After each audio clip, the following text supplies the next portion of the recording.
Hello, bored people, and welcome back to Muted History. I'm here with another dive into the deep past, the kind of story that unfolds slowly and asks you to step away from the rush of right now. Whether you're here because sleep won't come, because you need something calm while you work, or because you're curious about the strangest chapter in human history, this is your space. If you find value in this kind of patient storytelling, the kind that doesn't shout but whispers across time, consider hitting that like button and subscribing. It helps more people discover that history doesn't always need to be loud to be fascinating. Tonight, we're travelling back 100,000 years to a world that would challenge everything you think you know about being human. This isn't a story about cavemen or primitive ancestors stumbling through the dark. This is the story of a planet where 6 different kinds of humans walked the Earth at the same time, each with their own territories, their own survival strategies, and their own ways of understanding the world around them. Imagine stepping into that ancient landscape. You wouldn't find empty wilderness waiting for humanity to arrive. Instead, you'd discover a world already crowded with human faces, human voices, human fires flickering in caves from Europe to Asia to the islands of Southeast Asia. Some of these humans would look almost familiar to your modern eyes. Others would seem like visitors from another evolutionary experiment entirely. Let's begin by understanding the stage on which this remarkable drama unfolded. 100,000 years ago, Earth was locked in the grip of an ice age, but not the frozen wasteland you might imagine. This was a world of constant change, where ice sheets advanced and retreated in slow cycles, where sea levels rose and fell, exposing land bridges that connected continents and then swallowing them again beneath rising waters. The climate swung between periods of relative warmth and bitter cold, never settling into the stable patterns we take for granted today. In this unstable world, vast grasslands stretched across continents that are now divided by oceans. What we call the English Channel was dry land you could walk across. Southeast Asia was connected in ways that allowed humans and animals to migrate freely between what are now separate islands. The Mediterranean was lower, the Red Sea narrower, and routes between Africa and other continents opened and closed with the rhythm of ice and melt. This was also a world populated by creatures that would seem mythical to us now. Woolly mammoths roamed the northern grasslands, their tusks carving paths through landscapes that no longer exist. Cave lions, larger than any cats alive today, hunted across Europe and Asia. Giant ground sloths lumbered through South American forests. And in Australia, massive crocodiles that could run on land stalked their prey across vast distances. But the most remarkable inhabitants of this world were not the megafauna. They were the humans. 6 distinct kinds of humans, each adapted to their own corner of this restless planet. First, there were the Neanderthals, perhaps the most famous of our extinct relatives. Far from the brutish caricatures of old textbooks, these were sophisticated humans who had mastered life in Ice Age Europe. They were built differently than us, with broader, more muscular bodies designed to conserve heat in frigid climates. Their skulls were elongated, their brow ridges pronounced, but their brains were actually larger than ours on average. They had been thriving across Europe and Western Asia for hundreds of thousands of years by the time our story begins, and they showed no signs of decline. Neanderthals weren't just survivors, they were innovators. They crafted complex stone tools using techniques that required careful planning and skill. They controlled fire, built shelters, and hunted some of the most dangerous animals of their time. Evidence suggests they even engaged in symbolic behaviour, creating what might have been art and possibly caring for their dead in ways that hint at spiritual beliefs. Then there were the Denisovans, perhaps the most mysterious humans who ever lived. We know of their existence primarily through fragments of DNA extracted from a few teeth and bone pieces found in a cave in Siberia. Yet their genetic signature appears in living people today, particularly in populations across Asia and Oceania, telling us that they must have been widespread and successful. They seem to have ranged from the cold mountains of Tibet to the tropical regions of Southeast Asia, adapting to an extraordinary variety of environments. What makes the Denisovans so intriguing is how little we know about their physical appearance. The few bone fragments we have suggest they were large and robust, but without complete skeletons, their faces remain hidden in the shadows of prehistory. What we do know is that they interbred with other human species, including Neanderthals and our own ancestors, leaving genetic gifts that help some populations survive at high altitudes even today. On the islands of Southeast Asia live two kinds of humans that challenge our assumptions about what it means to be human. On the Indonesian island of Flores, a species called Homo floresiensis had evolved in isolation for hundreds of thousands of years. These humans, nicknamed hobbits by the scientists who discovered them, stood barely over 3 feet tall. Their brains were smaller than those of chimpanzees, yet they made sophisticated stone tools and successfully hunted the dwarf elephants that shared their island home. The story of how they got to Flores remains one of archaeology's great puzzles. The island was never connected to the mainland, even when sea levels were at their lowest. Somehow, their ancestors had crossed dangerous ocean waters to reach this remote refuge, where they then evolved into something unlike any other human that ever lived. Similarly mysterious are the Homo luzonensis, discovered on the Philippine island of Luzon. Like their cousins on Flores, these were small-bodied humans who had somehow managed to reach an island that could only be accessed by sea. Their curved finger and toe bones suggest they retained climbing abilities that other humans had long ago lost, perhaps an adaptation to life in dense tropical forests. Meanwhile, in Africa, populations of early Homo sapiens were developing the behaviors and technologies that would eventually allow them to spread across the globe. But 100,000 years ago, they were still primarily confined to the African continent, experimenting with new ways of making tools, processing food, and perhaps even creating symbolic art. They were anatomically modern, looking much as we do today, but their culture was still developing the complexity that would later characterize our species. Finally, clinging to existence on the island of Java, the last populations of Homo erectus were writing the final chapter of one of humanity's most successful stories. These humans had been the first to leave Africa, spreading across Asia nearly 2 million years earlier. They had survived ice ages, volcanic eruptions, and countless environmental challenges, but by 100,000 years ago, they were reduced to a few isolated populations that would soon vanish forever. Each of these human species had carved out their own ecological niche, their own way of being human. The Neanderthals excelled in the cold environments of Europe, developing technologies and social systems perfectly adapted to Ice Age hunting. The Denisovans seemed to be masters of adaptation, thriving in environments from Arctic mountains to tropical lowlands. The island humans of Flores and Luzon had solved the puzzle of surviving in isolated, resource-limited environments. Our own ancestors in Africa were developing the behavioral flexibility that would eventually allow them to colonize every continent on Earth. But this diversity would not last. Over the next 40,000 years, 5 of these 6 human lineages would disappear, leaving only Homo sapiens to inherit the planet.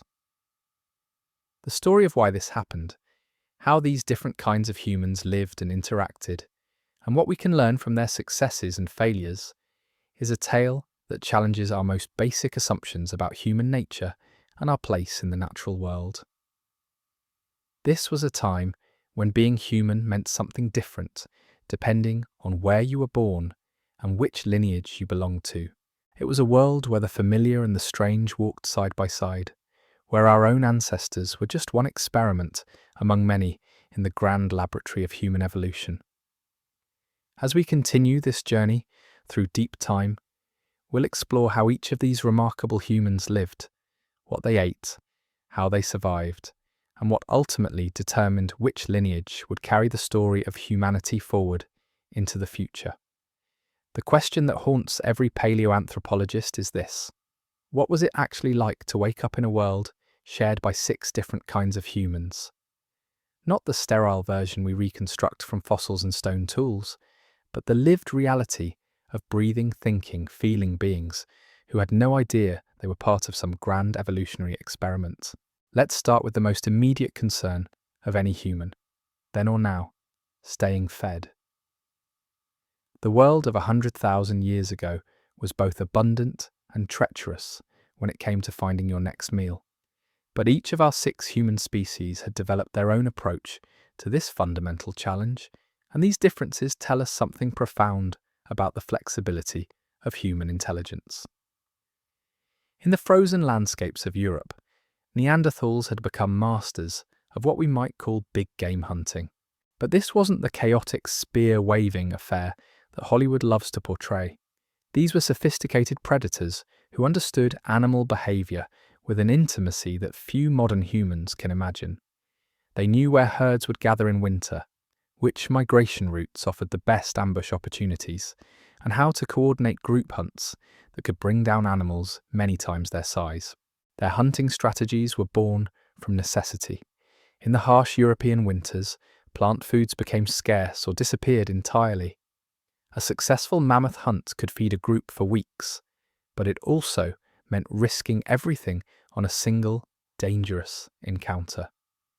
Neanderthal skeletons show injuries that match those of modern rodeo riders, testament to the intimate, brutal nature of their hunting methods. They didn't kill from a distance, they closed in with thrusting spears, relying on strength, courage, and perfect timing. But even Neanderthals weren't purely carnivorous. During warmer months, they supplemented their diets with nuts, berries, and medicinal plants. Analysis of their teeth reveals traces of cooked plant matter, and some sites show evidence of systematic plant processing. They were opportunists who adapted their diet to whatever their environment provided, even if meat remained their primary focus.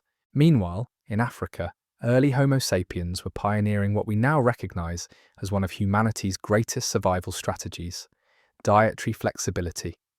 While their Neanderthal cousins were becoming specialized hunters of large game, our ancestors were learning to eat everything. They hunted when they could, but they also fished rivers and coastlines, gathered dozens of different plant species, collected insects, harvested honey, and even learned to process foods that were toxic until properly prepared. This broad-spectrum approach to diet wasn't just about calories, it was about risk management.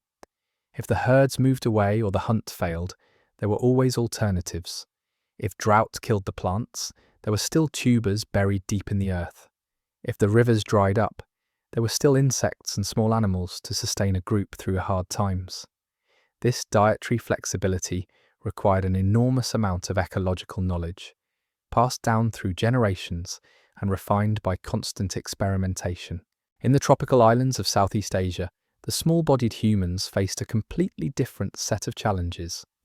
On Flores, Homo floresiensis had to make their living in an environment dominated by creatures that were, relatively speaking, giants.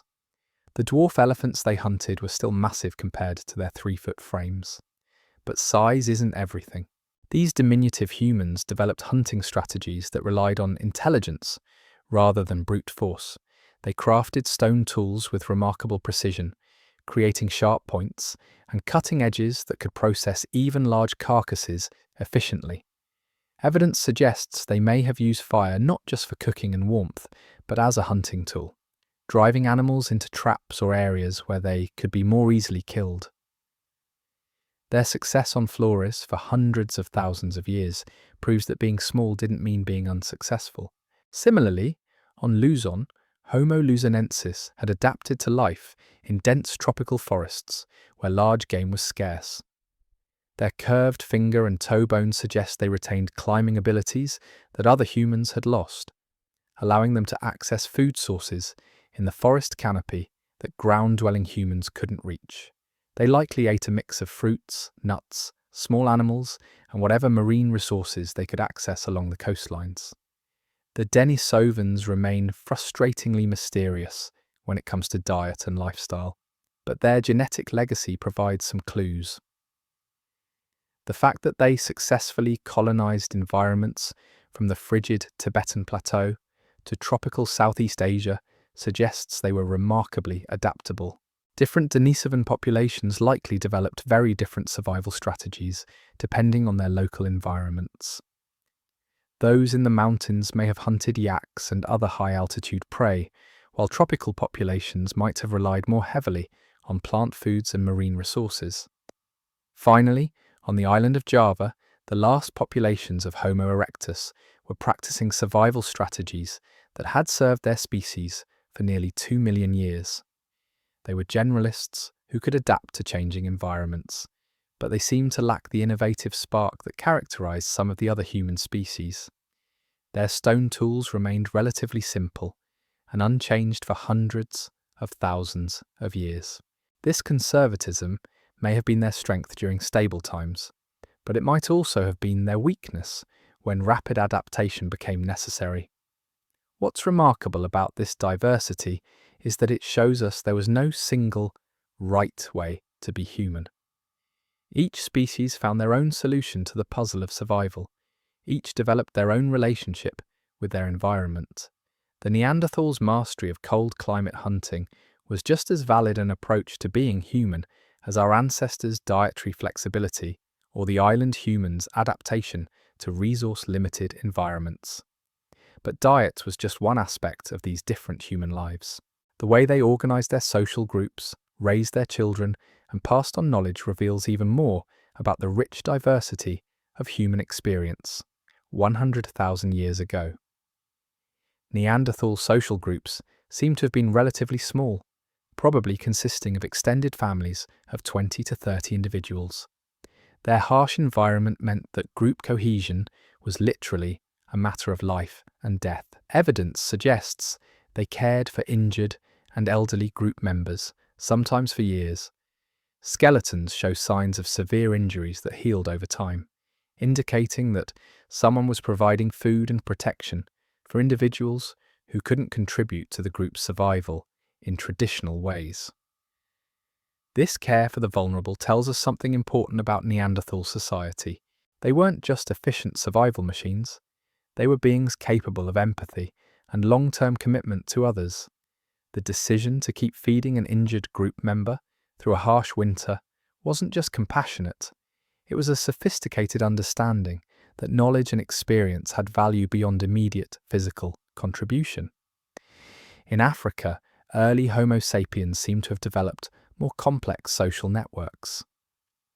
Evidence suggests they were trading materials across long distances, sharing technological innovations between groups, and maintaining relationships that extended far beyond immediate family units. This social complexity may have been one of the key advantages that eventually allowed them to spread across the globe. The island humans faced unique social challenges. Their small populations meant that every individual was crucial to group survival, but they also had to deal with the genetic problems that come with isolation. Somehow, they managed to maintain viable populations for hundreds of thousands of years, suggesting sophisticated strategies for managing social relationships and perhaps even contact between different groups.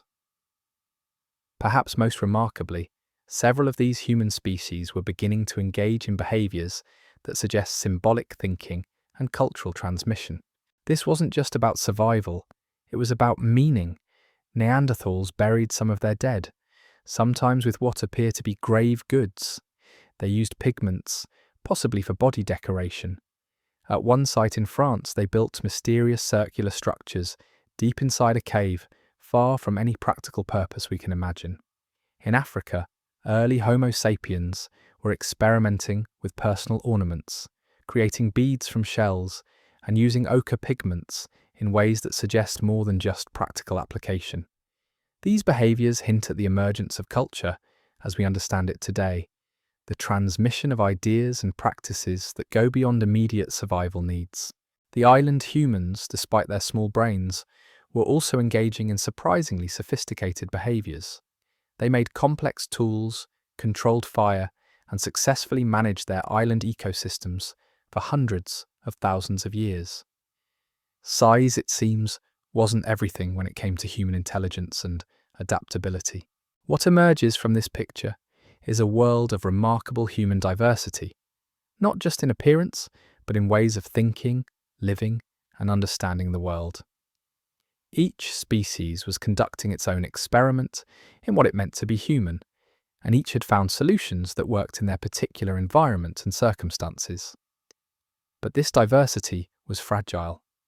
The world of 100,000 years ago was balanced on the edge of massive changes that would reshape continents, drive species extinct, and ultimately reduce this rich tapestry of human experience to a single, surviving thread.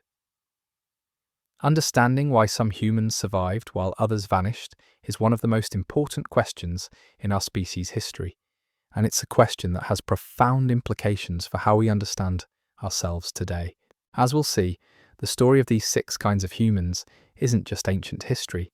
It's a mirror that reflects our own nature, our own strengths and vulnerabilities, and our own place in the grand experiment of life on Earth. The question that haunts every study of these ancient humans is this: what happened when they encountered each other? Because they did encounter each other.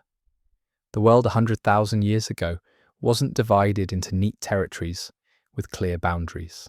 These were mobile peoples following herds, tracking seasons, and sometimes their paths crossed in ways that would have profound consequences for the future of our species. The most dramatic of these meetings took place in a region that today we call the Middle East, but which 100,000 years ago was a crossroads of continents. This narrow strip of land connecting Africa to Asia became the stage for some of the most significant encounters in human history. Here, in caves that still exist today, we find evidence of something unprecedented. 2 different kinds of humans living in the same places at different times. The story unfolds in limestone caves scattered across what is now Israel and surrounding regions. In these caves, archaeologists have found the bones of early Homo sapiens dating to around 100,000 years ago. These weren't just passing visitors. They built fires, made tools, hunted local animals, and even buried their dead with what appears to be ritual care. For thousands of years, these caves echoed with human voices, human laughter, human something changed, the human grief. But then voices in these caves began speaking with different accents, if you will. The bones found in later layers belonged to Neanderthals. Same caves, same water sources, same hunting grounds, but different humans. The Homo sapiens had either moved on or died out, and Neanderthals had moved in to take their place. This wasn't a violent conquest that we can detect in the archaeological record. There are no signs of warfare, no evidence of sudden destruction. Instead, it seems like a slow transition, perhaps driven by climate change or shifts in animal populations. During colder periods, the region may have favoured the cold-adapted Neanderthals. During warmer times, it may have been more suitable for the African origin Homo sapiens. But the most fascinating question is whether these 2 species ever met face to face. The dating isn't precise enough to rule it out entirely.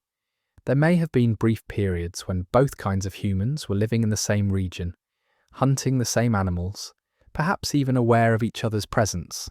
What would such a meeting have been like? Imagine being a Neanderthal hunter, tracking deer through a familiar valley, when you suddenly catch sight of smoke from a fire you didn't light. You approach cautiously and see figures around the flames. They walk upright like you, use tools like you, but their faces are different. Their bodies are built differently. They speak, but the sounds they make are not sounds you understand. Would there have been fear, curiosity, recognition of kinship?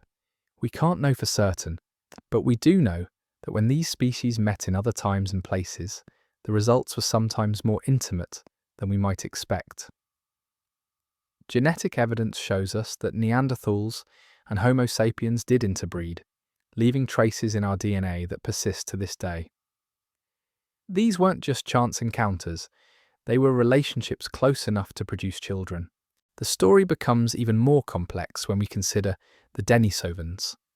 Their genetic signature appears not just in one modern human population, but in several, scattered across Asia and Oceania. This suggests that our ancestors encountered Denisovans multiple times, in multiple places, and that these encounters were significant enough to leave lasting genetic legacies. One of the most remarkable discoveries in recent years was a bone fragment from a cave in Siberia that belonged to a teenage girl whose mother was Neanderthal and whose father was Denisovan. This wasn't just interbreeding between our species and others. This was interbreeding between different extinct species as well. The world of 100,000 years ago was apparently much more interconnected than we once imagined. But these encounters weren't always peaceful or productive. Competition for resources must have been intense, especially during periods of climate stress. When food was scarce, when hunting grounds were limited, the presence of another group of humans could mean the difference between survival and starvation. Some encounters may have ended in violence, others in avoidance, still others in cooperation or intermarriage. The island humans present a different puzzle entirely. How did species like Homo floresiensis and Homo luzonensis end up on islands that could only be reached by crossing open ocean? The conventional wisdom has long been that early humans lacked the technology for sea travel. But the presence of these humans on remote islands forces us to reconsider that assumption. Perhaps they possessed simple rafts or boats that have left no archaeological trace. Wood and fibre decay quickly in tropical environments, leaving no evidence for future archaeologists to find. Or perhaps they were accidental voyagers, swept out to sea on natural rafts of vegetation during storms or tsunamis. Ocean currents could have carried them to distant shores, where small founding populations established themselves and evolved in isolation. The fact that this happened not once but multiple times suggests that early humans were more capable of ocean travel than we've traditionally believed. This has profound implications for how we understand human migration patterns and the spread of our species across the globe. What's particularly intriguing is that these island populations seem to have maintained their isolation for hundreds of thousands of years. They didn't develop seafaring technologies that allowed them to return to the mainland or establish trade networks with other populations. Instead, they adapted to their island environments and remained there, evolving into something unique. This isolation had dramatic effects on their evolution. Both Homo floresiensis and Homo luzonensis became smaller over time, a phenomenon known as island dwarfism. When resources are limited and there are no large predators, evolutionary pressure favours smaller body size. These humans became living examples of how quickly evolution can reshape a species when environmental pressures are strong enough. But size wasn't the only thing that changed. Their brains became smaller too, yet they retained the ability to make complex tools and manage their environments effectively. This challenges our assumptions about the relationship between brain size and intelligence. Perhaps intelligence is more about organization and efficiency than raw processing power. The story of these island humans also raises questions about what we consider truly human.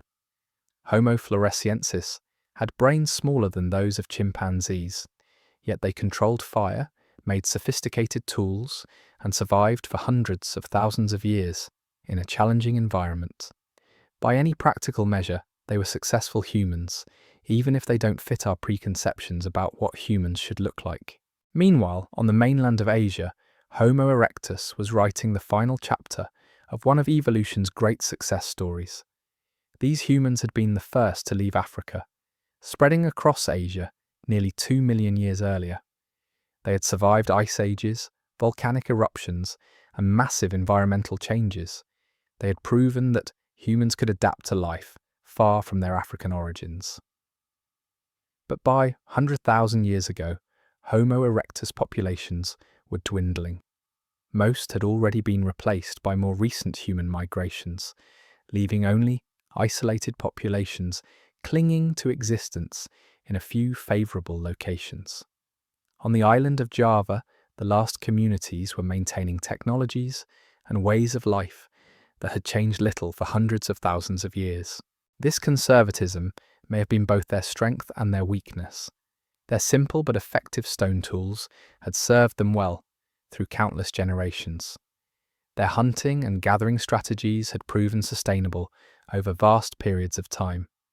But when the world began changing more rapidly, when new kinds of humans with different technologies and strategies began spreading across Asia, the old ways may no longer have been enough. The extinction of Homo erectus around 100,000 years ago marked the end of an era. These were the humans who had first proven that our lineage could survive outside of Africa. They had been pioneers, explorers, the first to see Asian sunrises and walk Asian shores. Their disappearance left the world a little emptier, a little less diverse. As we piece together the lives of these 6 kinds of humans, what emerges is not a simple story of progress or competition, but a complex tapestry of different solutions to the challenge of being human. Each species found their own path, developed their own strengths, adapted to their own environments. For hundreds of thousands of years, this diversity flourished across the planet. But diversity, as we're learning in our own time, can be fragile. Small changes in climate or environment can have cascading effects. New competitors can upset established balances. Random events can drive even successful species toward extinction. The world of 100,000 years ago was balanced on the edge of changes that would reshape everything. Understanding what happened next and why only one of these 6 human species survived to tell the tale requires us to look more closely at the forces that were already beginning to reshape the world. Climate was becoming more unstable, environments were shifting more rapidly, and somewhere in Africa, populations of Homo sapiens were developing new technologies and behaviours that would eventually allow them to spread across the entire planet. The stage was set for one of the most dramatic transformations in the history of life on Earth. But that transformation wouldn't happen overnight, and it wouldn't happen without cost. The story of how we became the last human standing is also the story of what the world lost when 5 other kinds of human intelligence went silent forever. The transformation didn't begin with a bang or a sudden revelation. Instead, it started with the quiet accumulation of small changes, innovations that seemed insignificant at the time, but would eventually tip the balance of human survival in ways no one could have predicted. Around 70,000 years ago, something shifted in the populations of Homo sapiens, still concentrated primarily in Africa. It wasn't a single invention or discovery, but rather a cascade of behavioural changes that would fundamentally alter what it meant to be human.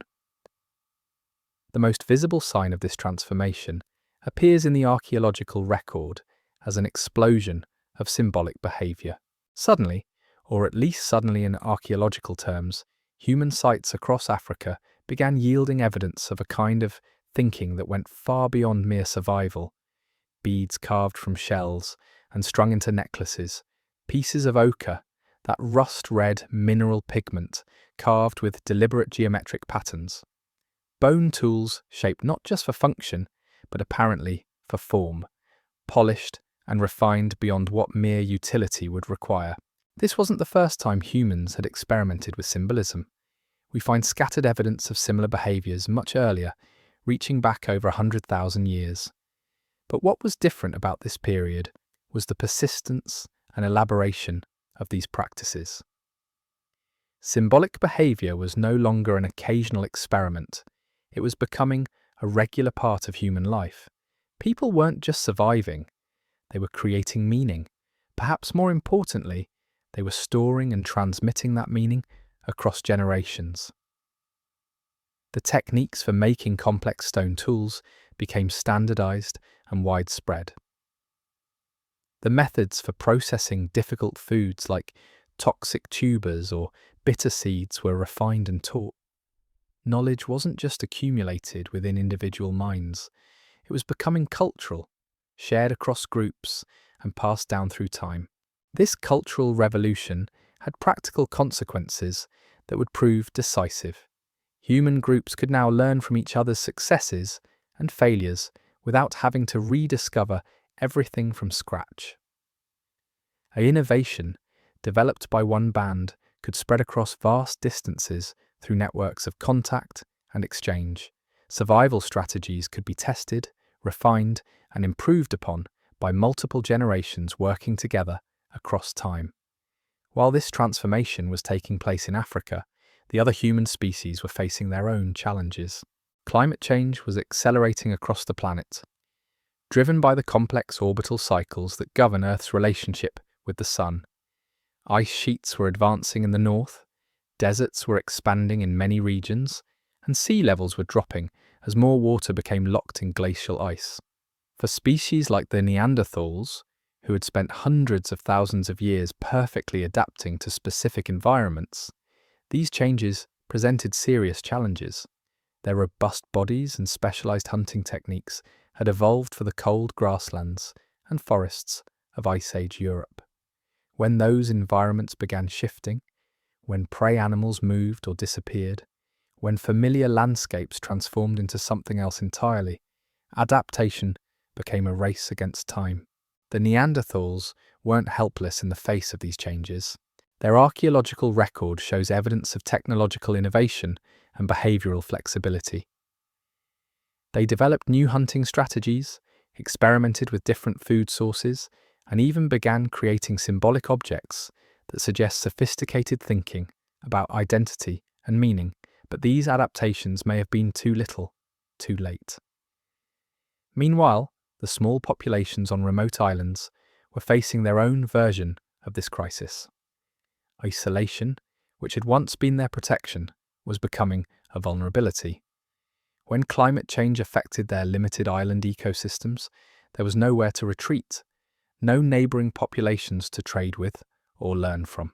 The same geographic barriers that had allowed them to evolve into something unique were now trapping them in environments that were becoming less hospitable. On Java, the last populations of Homo erectus were witnessing the end of nearly 2 million years of human presence. These were the descendants of the first humans to leave Africa, the pioneers who had proven that human intelligence and adaptability could thrive in lands far from our species' origins. Their simple stone tools and conservative cultural practices had sustained them through countless environmental changes over vast stretches of time. But the world was changing faster than ever before, and their time-tested strategies were no longer sufficient. Newer human populations with more sophisticated technologies were spreading across Asia. Competition for resources was intensifying. The ecological niches that had sustained Homo erectus for so long were being filled by other species, both human and non-human. The Denisovans, despite their apparent success in colonizing diverse environments across Asia, were also feeling the pressure of these changes. Their genetic legacy tells us they survived long enough to interbreed with the expanding populations of Homo sapiens, but their distinct identity as a separate human species was being absorbed into the larger story of human migration and mixture. What was happening wasn't just climate change or environmental pressure. It was something more complex, a fundamental shift in the nature of human adaptation itself. For millions of years, human evolution had been primarily biological. Bodies changed to fit environments. Brains grew larger to handle more complex challenges. Hands became more dexterous for tool use. But now, for the first time, cultural evolution was beginning to outpace biological evolution. Humans were adapting not by changing their bodies, but by changing their behaviors, their technologies, their ways of organizing social groups. This cultural adaptability was faster and more flexible than biological adaptation, allowing human populations to respond to environmental changes within generations rather than over millennia. The populations of Homo sapiens who were developing these new cultural capabilities weren't necessarily smarter or stronger than their relatives. Their brains weren't dramatically larger, their bodies weren't more robust, their basic physiology wasn't superior. What they had developed was something more subtle but ultimately more powerful: the ability to accumulate and transmit complex information across generations and across groups. This gave them a crucial advantage in a rapidly changing world. When environments shifted, they could adapt their strategies without waiting for genetic evolution to catch up. When they encountered new challenges, they could draw on the accumulated wisdom of not just their own group, but potentially dozens of other groups they had encountered or learned from indirectly. But cultural evolution came with costs as well as benefits. The new human societies were becoming more complex, more hierarchical, more demanding of individual specialization. The egalitarian bands that had characterized human social organization for millions of years were giving way to larger, more structured groups with different roles for different members. These changes weren't happening everywhere at once. Different populations of Homo sapiens were experimenting with different solutions to the challenges of survival and social organization. Some remained relatively simple hunter-gatherers, while others developed more complex technologies and social structures. The diversity within our own species was becoming almost as great as the diversity between different human species. Yet despite this internal diversity, the expanding populations of Homo sapiens shared certain characteristics that distinguished them from their relatives. They were more willing to take risks, to explore new territories, to experiment with new ways of living. They were also more successful at maintaining contact across long distances, creating networks of exchange and communication that spanned continents. These networks became crucial as climate change intensified. When local environments became uninhabitable, groups could migrate to new areas where relatives or trading partners might help them establish themselves. When resources became scarce in one region, trade networks could supply alternatives from elsewhere. The isolation that had once protected specialized human populations was being replaced by connection and mobility. The effects of these changes rippled across the planet in ways that wouldn't become clear for thousands of years. In Europe, Neanderthal populations were becoming increasingly fragmented as their preferred habitats shrank and shifted. Small groups found themselves cut off from others, leading to genetic isolation and increased vulnerability to local disasters. On the islands of Southeast Asia, the small human populations were facing environmental changes they couldn't escape. Rising sea levels as ice sheets melted and reformed were altering coastlines and flooding low-lying areas. Changes in ocean currents and weather patterns were affecting the plants and animals these humans depended on for survival. In Asia, the various Denisovan populations were encountering increasing contact with expanding Homo sapiens groups. Sometimes this contact led to interbreeding and genetic exchange. Other times, it may have led to competition and displacement. The complex pattern of Denisovan genetic legacy in modern human populations suggests that these encounters took many different forms over many thousands of years. What we're witnessing in this period is nothing less than a fundamental reorganization of human presence on Earth. The stable pattern that had persisted for hundreds of thousands of years, with different human species occupying different ecological niches across different continents, was breaking down. In its place, a new pattern was emerging, one human species with unprecedented adaptability spreading across all environments, absorbing or replacing the others as they went. This wasn't necessarily a story of superior versus inferior. Each of the human species had developed remarkable adaptations to their specific environments and ways of life. The Neanderthals' mastery of Ice Age hunting, the island humans' ability to survive in resource-limited environments, the Denisovans' apparent flexibility across diverse habitats, Homo erectus' incredible longevity as a species, all of these represented successful solutions to the challenge of being human. But success in evolution isn't just about being well adapted to your current environment. It's also about being able to adapt when that environment changes. And the world was changing faster and more dramatically than it had in millions of years. The species that could keep up with that change, that could reinvent themselves as quickly as their world was being reinvented around them, would inherit the future. The tragic irony is that this transformation was eliminating not just other species, but other ways of being human. Each extinct human lineage represented a unique solution to the puzzle of consciousness, intelligence, and social organization. When they disappeared, entire ways of thinking and living disappeared with them. The world was becoming less diverse, even as the surviving species was becoming more widespread and numerous. By around 50,000 years ago, the pattern was becoming clear. Homo sapiens populations were expanding out of Africa in waves, carrying with them technologies and behaviors that allowed them to colonize environments where humans had never lived before. They were moving into the coldest regions of Eurasia, across ocean barriers to Australia, and eventually even into the Americas.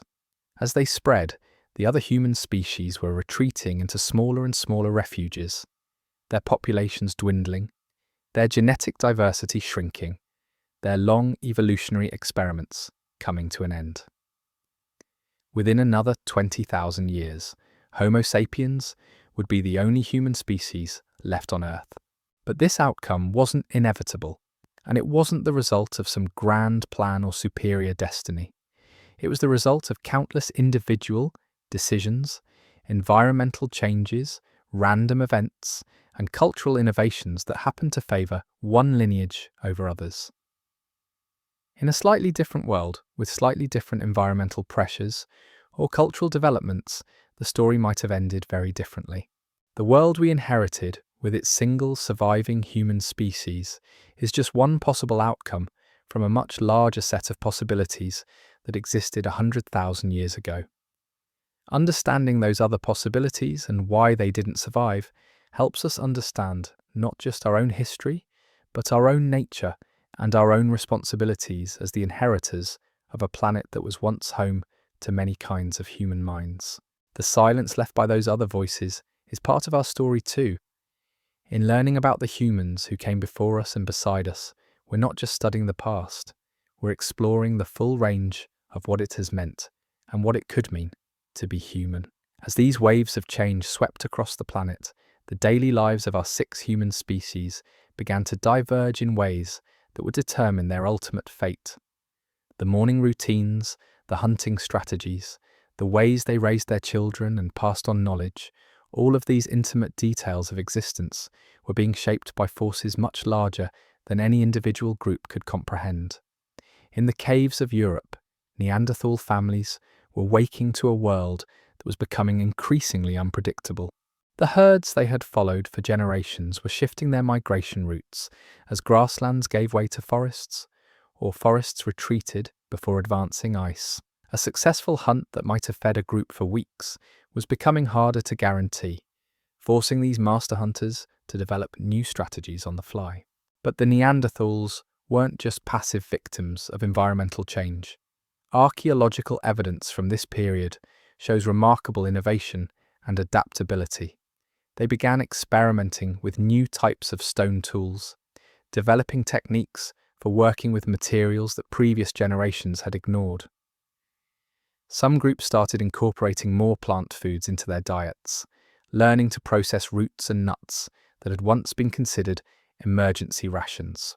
Perhaps most intriguingly, they began engaging in behaviors that seemed to have no practical purpose beyond meaning itself. Deep in caves across Europe, Neanderthals were creating structures and arrangements that suggest symbolic thinking. They collected unusual stones and shells, sometimes carrying them great distances from their original locations. They used pigments to colour objects, and possibly their own bodies. They began treating the dead in ways that suggest beliefs about what lay beyond life itself. These weren't the actions of a species in decline. These were the innovations of humans trying to make sense of a world that was changing faster than their traditional wisdom could accommodate. They were developing culture in real time, creating new ways of being human that might have flourished under different circumstances. Meanwhile, in Africa, the populations of early Homo sapiens were undergoing their own transformation, but along different lines. Instead of deepening their specialization in particular environments, they were becoming generalists, developing technologies and strategies that could work across multiple landscapes and conditions. The key breakthrough seems to have been in how they processed information and made decisions. Rather than relying on instinct or trial and error learning within individual lifetimes, they developed systems for storing and sharing knowledge that transcended any single person's experience. Complex tool-making techniques could be taught and refined across generations. Successful hunting strategies could be shared between groups separated by hundreds of miles. Knowledge about plant processing, fire management, and resource location could accumulate and improve over time. This cultural accumulation gave them a decisive advantage in a rapidly changing world. When familiar environments became inhospitable, they could adapt their strategies quickly. When they encountered new challenges, they could draw on a vast reservoir of inherited knowledge and innovation. Most importantly, they could learn from each other's successes and failures without having to experience every mistake firsthand. But this wasn't just about technology or survival strategies. The Homo sapiens of this period were also developing new forms of social organization that allowed them to maintain cooperation across larger and more diverse groups. They created systems of exchange and alliance that connected communities across vast distances. They developed ways of sharing resources that reduced the risk of local shortages and failures. These social innovations were just as important as their technological ones. A group that could call on allies for help during hard times was much more likely to survive than one that had to face every challenge alone. A community that could trade surplus resources for things they lacked could maintain stability even when local conditions were unfavorable. On the remote islands of Southeast Asia, the small populations of Homo floresiensis and Homo luzonensis were facing challenges that their mainland relatives couldn't even imagine. Their isolation, which had once protected them from competition and allowed them to evolve unique adaptations, was now becoming a trap. Climate change was affecting their limited island ecosystems in ways they couldn't escape. Rising sea levels were reducing available land area. Changes in ocean currents were affecting the marine resources they depended on. Shifts in rainfall patterns were altering the forest environments where they hunted and gathered. Unlike their mainland relatives, these island humans had no options for migration when conditions became difficult. There were no neighbouring valleys to move into, no trading partners to call on for help, no alternative environments to exploit. They had to make do with what their islands provided, even as those resources became scarcer and less reliable. Yet these small humans showed remarkable resilience in the face of these challenges.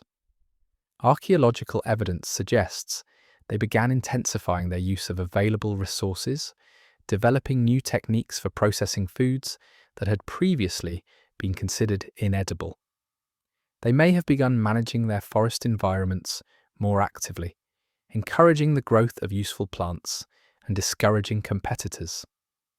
Their tool technologies also became more sophisticated during this period, with evidence of increasingly complex stoneworking techniques and the development of composite tools that made more efficient use of limited raw materials.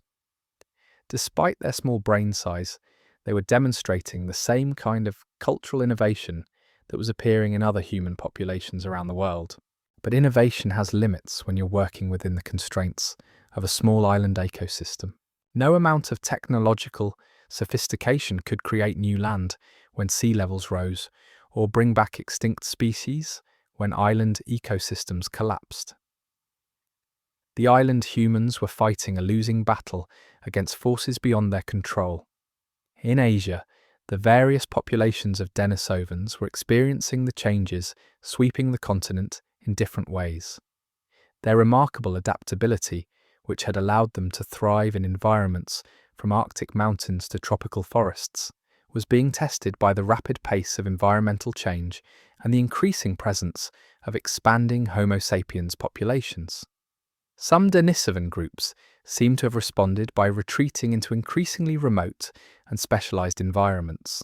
The high-altitude populations that left their genetic signature in modern Tibetan peoples apparently developed even more extreme adaptations to thin air and cold conditions.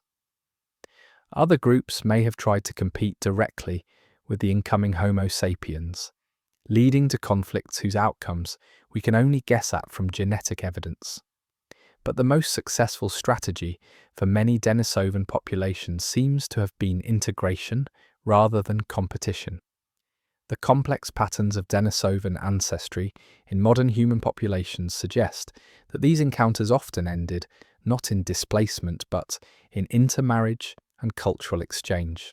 Denisovan knowledge about local environments, plants, animals, and survival strategies was apparently valuable enough that incoming Homo sapiens groups were willing to incorporate it, along with Denisovan genes, into their own populations. This process of integration and absorption was probably gradual and complex, playing out differently in different regions over thousands of years. In some areas, Denisovan populations may have maintained their distinct identity for long periods, while engaging in regular contact and exchange with Homo sapiens groups. In others, the mixing may have been rapid and complete, with Denisovan cultural and genetic heritage quickly becoming part of expanding Homo sapiens populations. On the island of Java, the last populations of Homo erectus were witnessing the end of one of evolution's greatest success stories. These humans had survived and thrived for nearly 2 million years, adapting to countless environmental changes and spreading across vast areas of Asia. Their simple but effective technologies had proven sustainable across geological timescales, but the world was now changing in ways that their time-tested strategies couldn't handle. The arrival of more technologically sophisticated human populations meant competition for resources from species with advantages they couldn't match. Climate change was altering the tropical environments they had mastered over hundreds of thousands of years. Their conservative approach to technology and culture, which had been a strength during stable periods, was becoming a weakness in times of rapid change.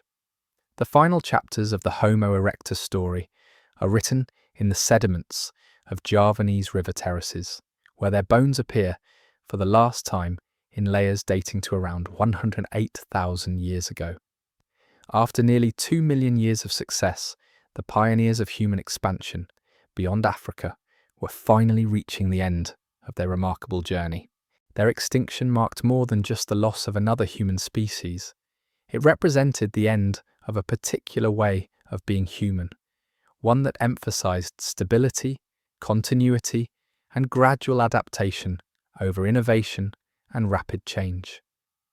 The world they had known, where patient persistence and time-tested strategies could guarantee survival across vast spans of time, was giving way to something new and more volatile.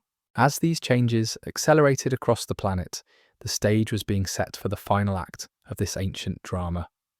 The world that had once supported 6 different kinds of human intelligence was being reshaped into something that could sustain only one.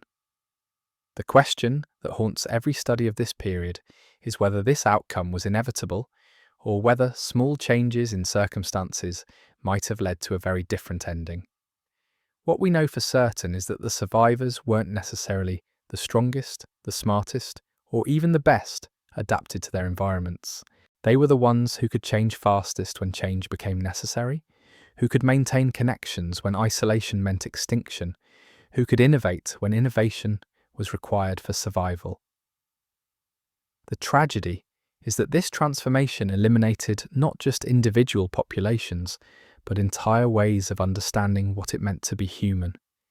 Each extinct species represented thousands of generations of accumulated wisdom, unique solutions to the puzzles of consciousness and survival, irreplaceable perspectives on the nature of existence itself. When the Neanderthals disappeared, the world lost their particular genius for reading animal behavior and surviving in harsh climates. When the island humans vanished, we lost their insights into sustainable living within limited resources. When Homo erectus finally succumbed, we lost the wisdom of the species that had first proven humans could thrive beyond Africa. The Denisovans left traces of their legacy in our genes, but their distinct cultural contributions, their unique ways of thinking and seeing the world, are gone forever. Only Homo sapiens survived to tell the tale, but it's a tale that's necessarily incomplete, because it can only be told from one perspective. The world we inherited, with its single surviving human species 100,000 years ago, is both richer and poorer than the world of richer, because that surviving species has proven capable of extraordinary achievements, spreading to every continent, developing technologies that can reshape the planet itself, creating art and science and philosophy that would have been unimaginable to our ancestors. But poorer because it's a world where only one kind of human mind remains to contemplate the universe, where only one approach to being conscious and intelligent has survived. We can only wonder what insights we might have gained from Neanderthal perspectives on social cooperation, or Denisovan approaches to environmental adaptation, or the island humans' understanding of sustainable resource use. The silence left by these vanished voices is part of our inheritance too. In studying them, we're not just learning about our past, but exploring the full range of what human intelligence and consciousness might have become. Their stories remind us that our own success as a species is neither guaranteed nor inevitable, and that the future of human intelligence on Earth depends on choices we make today. As the last echoes of these ancient human voices fade into the archaeological record, we're left with both profound loss and extraordinary responsibility. We are the inheritors of a planet that was once home to many kinds of human minds, and we carry within us the obligation to honour that diversity even as we shape the future of the only human intelligence that remains. The story of 6 kinds of humans is ultimately our story too, a reminder that consciousness itself is both more fragile and more precious than we often realise. In learning about the humans who came before us and beside us, we glimpse not just our past, but the vast range of possibilities that still lie ahead for the strange, wonderful, and ultimately mysterious phenomenon we call human awareness. The question that emerges from this ancient silence is perhaps the most profound one we can ask. What does it mean that consciousness itself almost didn't survive? Because when we look back at those final millennia, when 5 kinds of human minds were flickering out across the planet, we're not just witnessing the end of species, we're watching the near extinction of awareness itself, of the universe's ability to know and contemplate its own existence through intelligent eyes. Around 40,000 years ago, the pace of disappearance began to accelerate. The Neanderthals, who had weathered ice ages and environmental upheavals for hundreds of thousands of years, found themselves retreating into smaller and smaller refuges. Their final strongholds were scattered across southern Europe. Caves in Gibraltar, mountain valleys in the Pyrenees, isolated pockets in the Balkans, where small groups clung to familiar ways of life, even as the world transformed around them. These weren't primitive holdouts, desperately clinging to obsolete traditions. Archaeological evidence from these final Neanderthal sites shows continued innovation and adaptation right up to the end. They were still developing new tool technologies, still experimenting with symbolic behaviours, still caring for their elderly and injured with the same compassion their ancestors had shown for hundreds of millennia. But innovation has limits when the fundamental parameters of existence are shifting faster than any single group can accommodate. The climate was becoming more volatile, swinging between extremes with a frequency that made long-term planning nearly impossible. The large game animals that had been the foundation of Neanderthal survival strategies were either migrating to new territories or disappearing entirely as ecosystems restructured themselves around new temperature and precipitation patterns. Perhaps most critically, They were facing competition from human populations whose survival strategies were fundamentally different from their own. Where Neanderthals had developed deep, specialized knowledge about particular environments and ways of life, the expanding Homo sapiens groups brought generalized adaptability and the ability to rapidly modify their behaviors when circumstances demanded it. This wasn't necessarily a conflict between superior and inferior approaches to being human. In stable environments, the Neanderthal strategy of deep specialization and environmental mastery might have proven more successful than the Homo sapiens approach of rapid cultural change and technological innovation. But the world of 40,000 years ago was anything but stable. The final Neanderthal sites tell stories that are both heartbreaking and inspiring. At Gorham's Cave in Gibraltar, evidence suggests small groups continued their traditional ways of life until perhaps 28,000 years ago, hunting seals and dolphins along coastlines that no longer exist, creating art on cave walls that would remain hidden until modern archaeologists brought them back to light. In these final refuges, Neanderthals weren't just surviving, they were still evolving culturally. They began incorporating elements they may have learned from contact with Homo sapiens populations, creating hybrid technologies that combine traditional Neanderthal techniques with innovations borrowed from their more successful relatives. It was adaptation in real time, the desperate creativity of a lineage fighting for survival. But individual adaptation, no matter how creative, couldn't overcome the broader demographic and environmental pressures that were reshaping the human world. Neanderthal populations had become too small and fragmented to maintain genetic diversity. Their social networks had been disrupted by environmental changes and competition from other humans.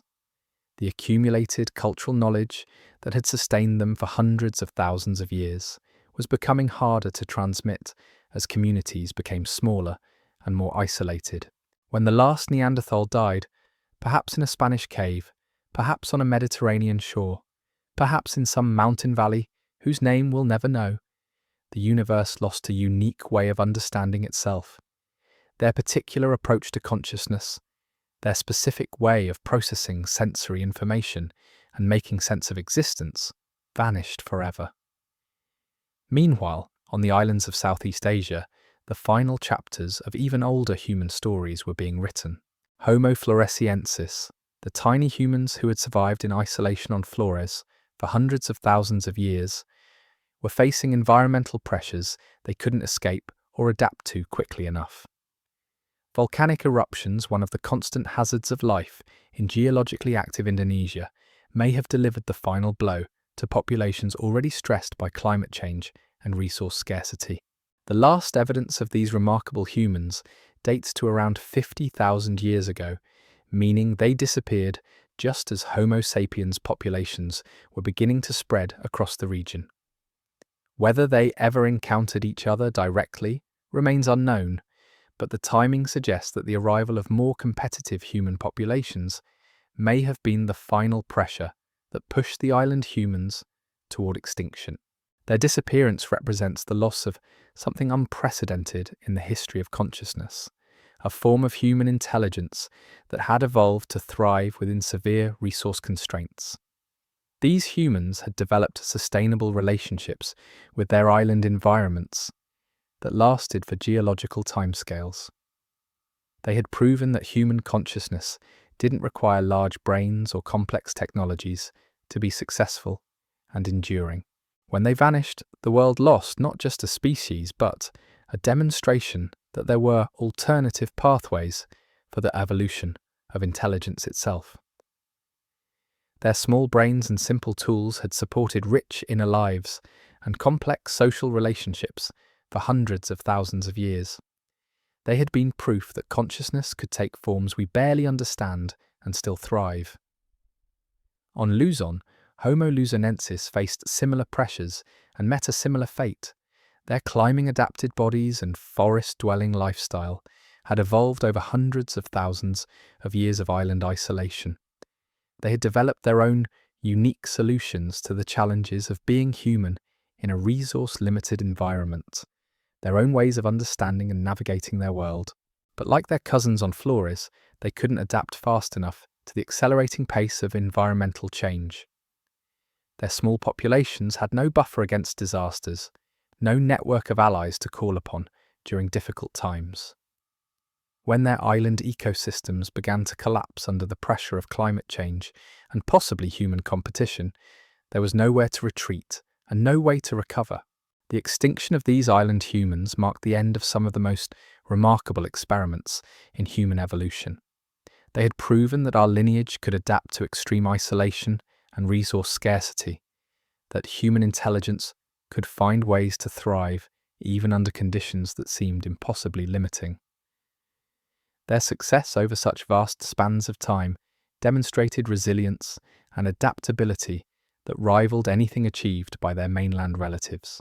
Yet their very isolation, which had been their protection and their laboratory for unique evolution, became their trap when the world began changing faster than island ecosystems could accommodate.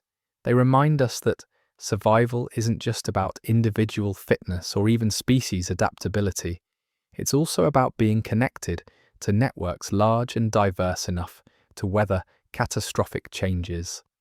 In Asia, the absorption of Denisovan populations into expanding Homo sapiens groups was playing out across a continental scale. This wasn't extinction in the simple sense of populations dying out, but rather a more complex process of genetic and cultural integration that left traces we can still detect today in the DNA of living humans. Different Denisovan populations seem to have met different fates.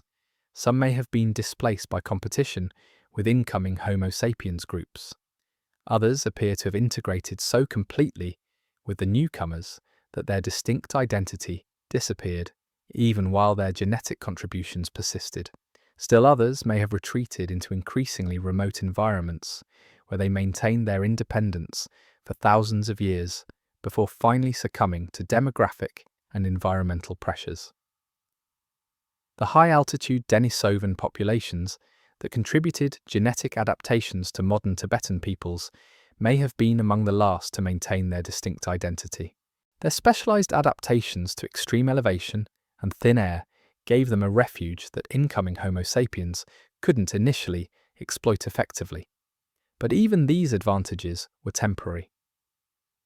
Eventually, Homo sapiens populations developed their own high-altitude adaptations, often incorporating Denisovan genes to do so, and the last purely Denisovan communities faded into genetic memory. The loss of Denisovan populations represents something different from the extinction of other human species. Because their genetic legacy persisted in hybrid populations, some of their adaptations and possibly even cultural innovations were preserved. But their distinct perspective on being human, their unique ways of organizing societies and understanding the world, were still lost when their populations ceased to exist as separate entities. On Java, the final communities of Homo erectus were witnessing the end of the longest success story in human evolution. These were the descendants of the first humans to leave Africa, the pioneers who had proven that human intelligence could thrive in environments far from our species' origins. For nearly 2 million years, their lineage had survived ice ages, volcanic eruptions, sea level changes, and countless other environmental challenges. But by 100,000 years ago, they were facing pressures that their time-tested strategies couldn't handle. Their conservative approach to technology and culture, which had been a strength during periods of environmental stability, was becoming a liability in times of rapid change. More innovative human populations were spreading across Asia, bringing technologies and strategies that gave them competitive advantages in the struggle for resources. The final Homo erectus populations weren't passive victims of these changes. Evidence from their latest sites shows continued tool use and environmental adaptation. They were still human in every meaningful sense, still conscious beings trying to make sense of their world and ensure their survival and that of their children. But consciousness, without the support of viable populations, and sustainable environments cannot persist indefinitely. When the last Homo erectus individual died perhaps around 110,000 years ago, the universe lost its longest-running experiment in human awareness. The species that had first demonstrated that human consciousness could adapt to life outside Africa, that had carried the flame of awareness across continents and through geological ages, finally fell silent. Their extinction marked more than just the loss of another human species. It represented the end of a particular relationship between human consciousness and the natural world, one based on patience, persistence, and gradual adaptation rather than rapid innovation and cultural change. They had shown that consciousness could be sustainable across vast spans of time. But sustainability requires more than individual wisdom. It requires environments stable enough to support long-term strategies. As these ancient forms of human consciousness disappeared one by one, the world was becoming a quieter place in ways that go beyond mere numbers. Each extinct lineage had represented a unique experiment in what it meant to be aware, to be intelligent, to be human. Their different ways of processing information, organizing societies, and understanding existence had created a rich tapestry of consciousness across the planet. The Neanderthals had developed forms of awareness deeply attuned to the rhythms of Ice Age environments and the behavior of large mammals. The island humans had evolved consciousnesses adapted to sustainable living within strict resource limits.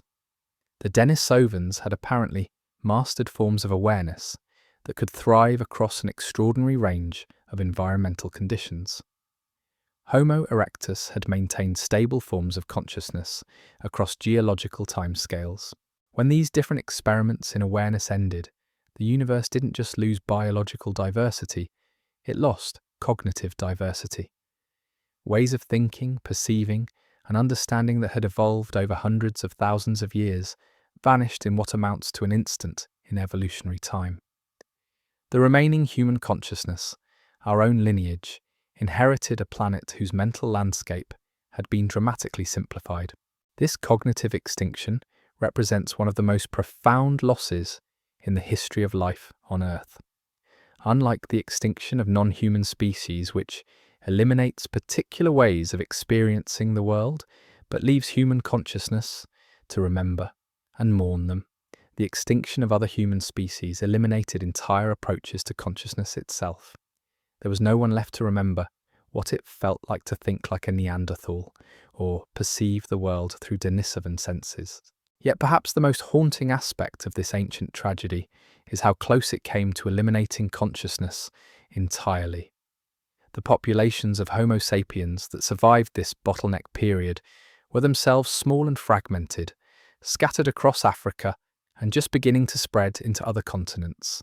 Genetic evidence suggests that all non-African humans today descend from populations that may have numbered in the low thousands at certain points during this period.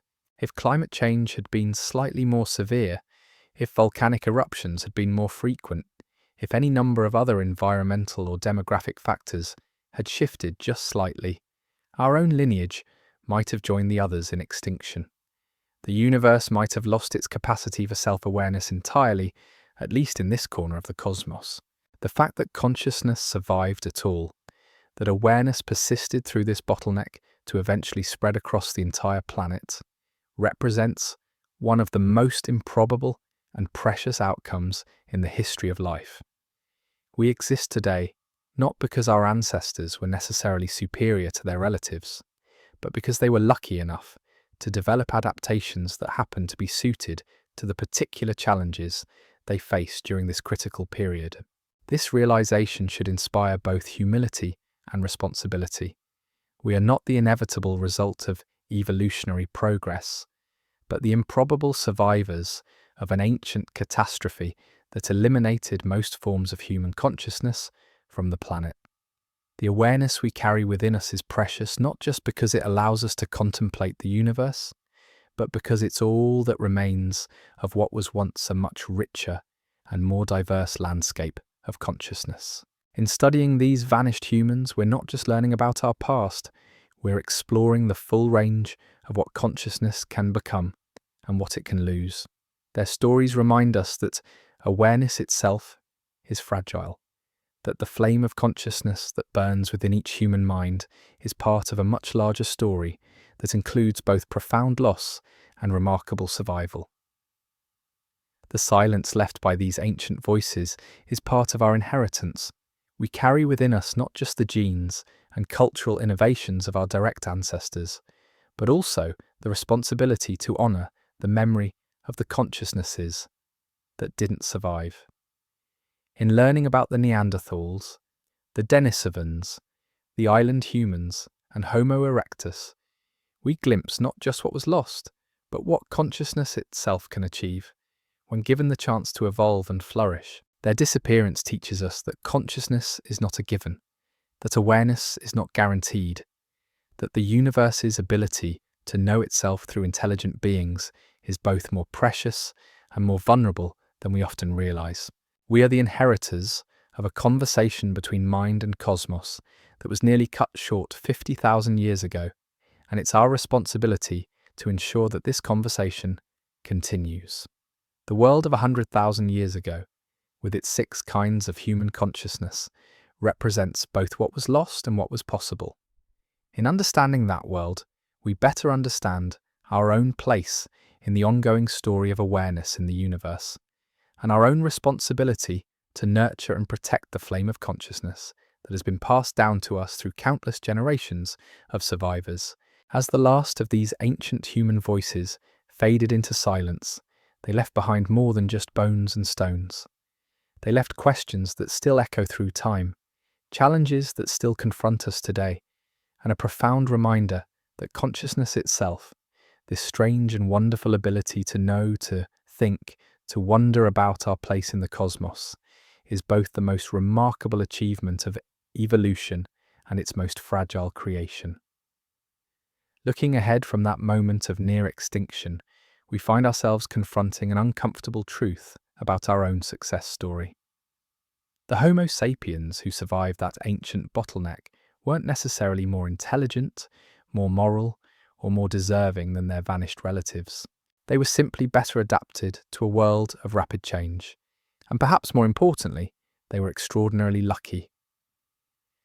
The genetic evidence tells us that sometime between 70,000 and 60,000 years ago, a small population of humans in Africa began developing behaviors and technologies that would fundamentally alter the trajectory of consciousness on Earth. These weren't dramatic innovations that appeared overnight, but rather a gradual accumulation of small advantages that would prove decisive when circumstances demanded rapid adaptation. One of the most significant changes was in how they processed and shared information. While other human species relied primarily on individual learning and small group knowledge, these populations began developing systems for storing and transmitting complex information across much larger networks. They created standardized tool-making techniques that could be taught reliably across generations. They developed trade relationships that allowed innovations to spread across vast distances. Most importantly, they began using symbolic systems that could encode and preserve knowledge in ways that transcended individual memory. This cultural revolution manifested in ways that archaeologists can still detect today.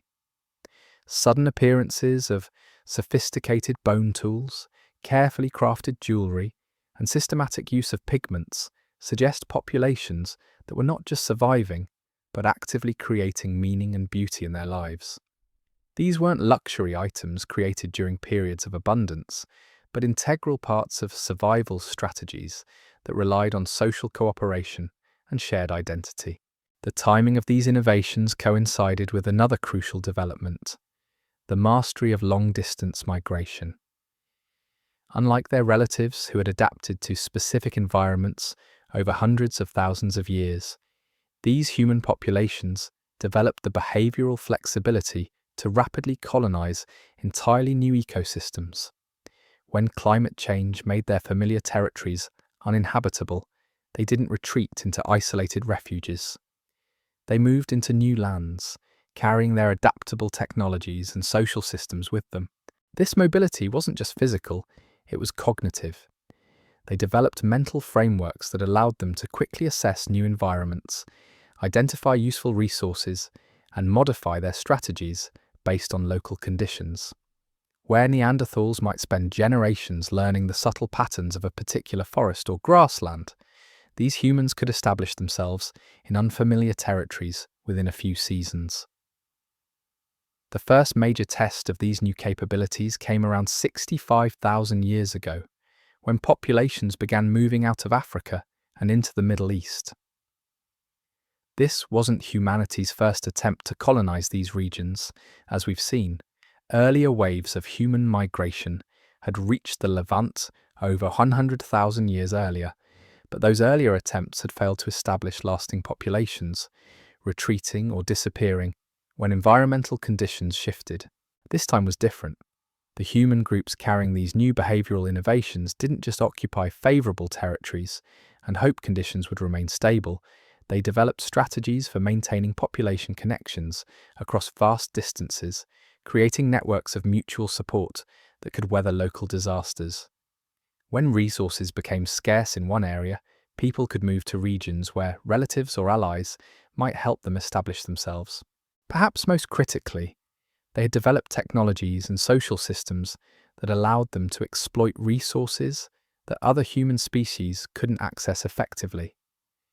They created fishing technologies that opened up coastal and riverine environments.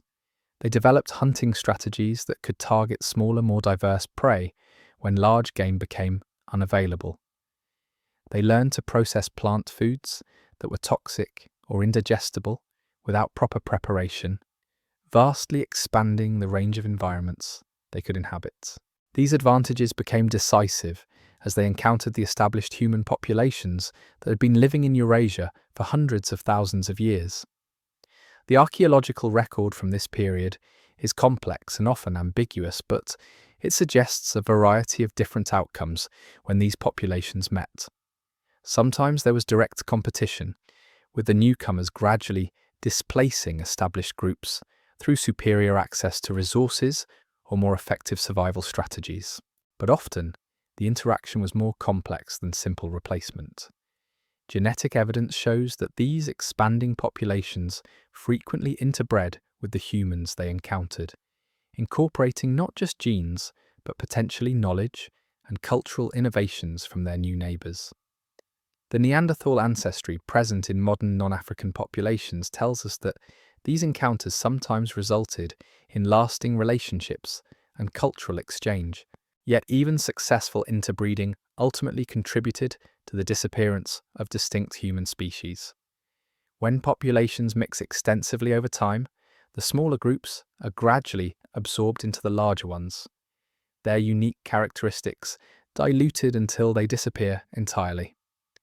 The Denisovan populations of Asia seem to have met this fate, their genetic contributions persisting even as their distinct cultural and physical identity vanished. The spread of these behaviorally modern humans accelerated rapidly once they established themselves outside Africa. By 45,000 years ago, they had reached Australia, requiring sophisticated boat-building technologies and navigation skills to cross the ocean barriers that had kept that continent isolated from human colonization. By 40,000 years ago, they were deep in the heart of Europe, creating the spectacular cave art that still amazes us today. Each new environment they colonized taught them something new about the possibilities and limits of human adaptation. In the Arctic regions of northern Asia, they learned to survive in conditions that would have challenged even the cold, adapted Neanderthals. In tropical Southeast Asia, they developed technologies for thriving in rainforest environments that supported entirely different sets of plants and animals. In Australia, they encountered ecosystems unlike anything their ancestors had ever seen, filled with giant marsupials and reptiles that had evolved in complete isolation from the rest of the world. This expansion wasn't uniform or unopposed.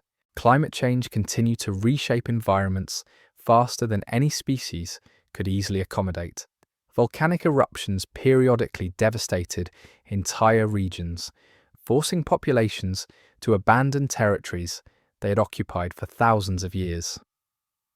Sea level changes alternately opened and closed migration routes, sometimes stranding populations in isolated refuges where they had to develop new survival strategies or perish. The human populations that survived these challenges weren't necessarily the strongest or most numerous. They were the ones that maintained the flexibility to change their strategies when familiar approaches no longer worked. They were connected to networks large enough to provide alternatives when local resources failed. Most importantly, they were part of a cultural system that could learn from failures and successes across vast distances and long periods of time. As these adaptable populations spread across the world, they began encountering the limits of what even their flexible strategies could accomplish. The megafauna that had dominated Ice Age ecosystems for millions of years began disappearing wherever humans established themselves. Giant ground sloths, cave lions, woolly mammoths, and countless other species that had survived previous climate changes succumbed to the combined pressures of environmental shifts and human hunting. This wave of extinctions marked a fundamental change in the relationship between human consciousness and the natural world. For the first time in the history of life on Earth, a single species was becoming capable of reshaping entire ecosystems through its choices and behaviors. The humans spreading across the planet weren't just adapting to their environments, they were actively modifying them in ways that would persist for thousands of years. The responsibility that came with this power was unprecedented in the history of consciousness. Earlier, human species had lived within the constraints of their local ecosystems, their populations limited by the carrying capacity of their territories and their technologies adapted to work within natural cycles. But the behaviourally modern humans were breaking free from these ancient constraints, developing the ability to extract resources faster than natural systems could replenish them. This transition wasn't immediately apparent to the people living through it. The changes happened gradually, over dozens of generations, and each generation adapted to conditions that seemed normal to them. The giant animals their great-grandparents had hunted were just stories by the time the last ones disappeared. The forests their ancestors had known were already different when the next generation learned to navigate them. But the cumulative effect of these changes was transforming the planet in ways that would have seemed impossible to the 6 kinds of humans who had shared the world 100,000 years earlier.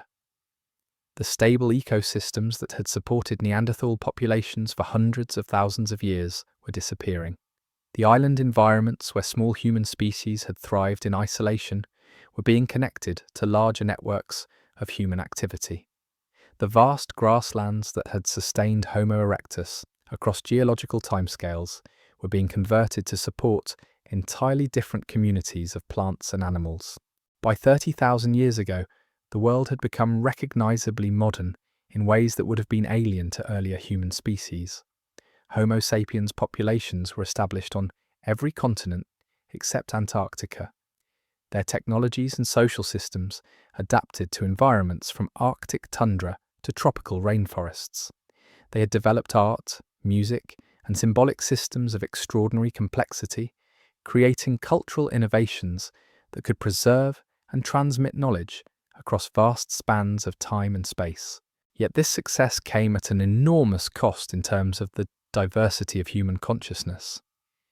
The planet that had once supported 6 different experiments in awareness now supported only one, albeit one that had proven extraordinarily successful at spreading and adapting to new conditions. The unique perspectives, ways of thinking, and approaches to existence that had characterized Neanderthals, Denisovans, island humans, and Homo erectus were gone forever. The survivors inherited not just the Earth, but the responsibility for consciousness itself. They became the sole representatives of awareness in this corner of the universe, the only remaining vessels for the strange and wonderful phenomenon of minds contemplating their own existence. This inheritance brought with it both unprecedented opportunities and unprecedented obligations. The opportunities were vast, with no competing human species to limit their expansion or challenge their innovations. Homo sapiens populations could explore the full potential of consciousness without external constraints. They could develop technologies, arts, and ways of organizing society that would have been impossible when resources and territories were contested by multiple human species. But the obligations were equally profound. As the only surviving human consciousness, they became responsible for preserving not just their own cultural innovations, but the memory of what had been lost. They inherited the obligation to ensure that the flame of awareness, which had nearly been extinguished during the bottleneck periods of the late Pleistocene, would continue to burn and eventually spread beyond Earth itself. The story of how consciousness survived this ancient crisis and went on to reshape the planet is ultimately our story. We are the descendants of those improbable survivors, carrying within our DNA the genetic contributions of several extinct human species and, within our cultures, the accumulated wisdom of hundreds of thousands of years of human innovation and adaptation. The world we inhabit today, with its single dominant human species and its rapidly changing environments, is both the triumph and the tragedy of that ancient survival story. We have achieved things that would have seemed impossible to any of the human species that shared the planet 100,000 years ago, but we have also inherited the loneliness of being the only human consciousness left to contemplate the universe. Understanding this history doesn't just teach us about our past, it illuminates our present responsibilities and future possibilities. We are not just the inheritors of a successful survival strategy, but the guardians of consciousness itself. The choices we make about how to use our technologies, how to organize our societies, and how to relate to the natural world will determine whether the flame of awareness continues to burn brightly, or whether it faces another crisis that might extinguish it entirely. The silence left by our vanished relatives reminds us that consciousness is not guaranteed, that awareness is precious precisely because it is fragile, and that the universe's ability to know itself through intelligent minds depends on the wisdom and careful stewardship of the species that happen to survive. In honouring the memory of the humans who came before us and beside us, we accept the responsibility of ensuring that their sacrifice was not in vain, and that consciousness continues to evolve and flourish in ways they could never have imagined.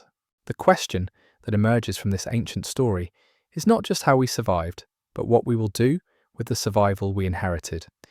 The answer to that question is still being written in every choice we make about how to live consciously in a world where consciousness itself is both our greatest achievement and our most profound responsibility. As we continue to uncover more evidence about these remarkable vanished humans, each new discovery adds another layer to our understanding of what we lost and what we preserved. Recent advances in ancient DNA extraction have revealed that the story of human interaction and extinction was even more complex than we previously imagined, with evidence of multiple waves of interbreeding and population mixing that created brief hybrid lineages before they too disappeared into the genetic background of our expanding species. These discoveries remind us that the boundary between survival and extinction was often razor thin, determined by factors as subtle as climate fluctuations, lasting only a few decades, or chance encounters between small groups of humans carrying different cultural innovations. The humans who ultimately survived weren't necessarily the ones with the best individual adaptations, but rather those who belonged to networks robust enough to weather the storms of environmental and demographic change that swept the planet during this critical period. The most haunting discovery of recent years came from a cave in Serbia, where archaeologists found evidence that may represent the very last gasp of Neanderthal consciousness.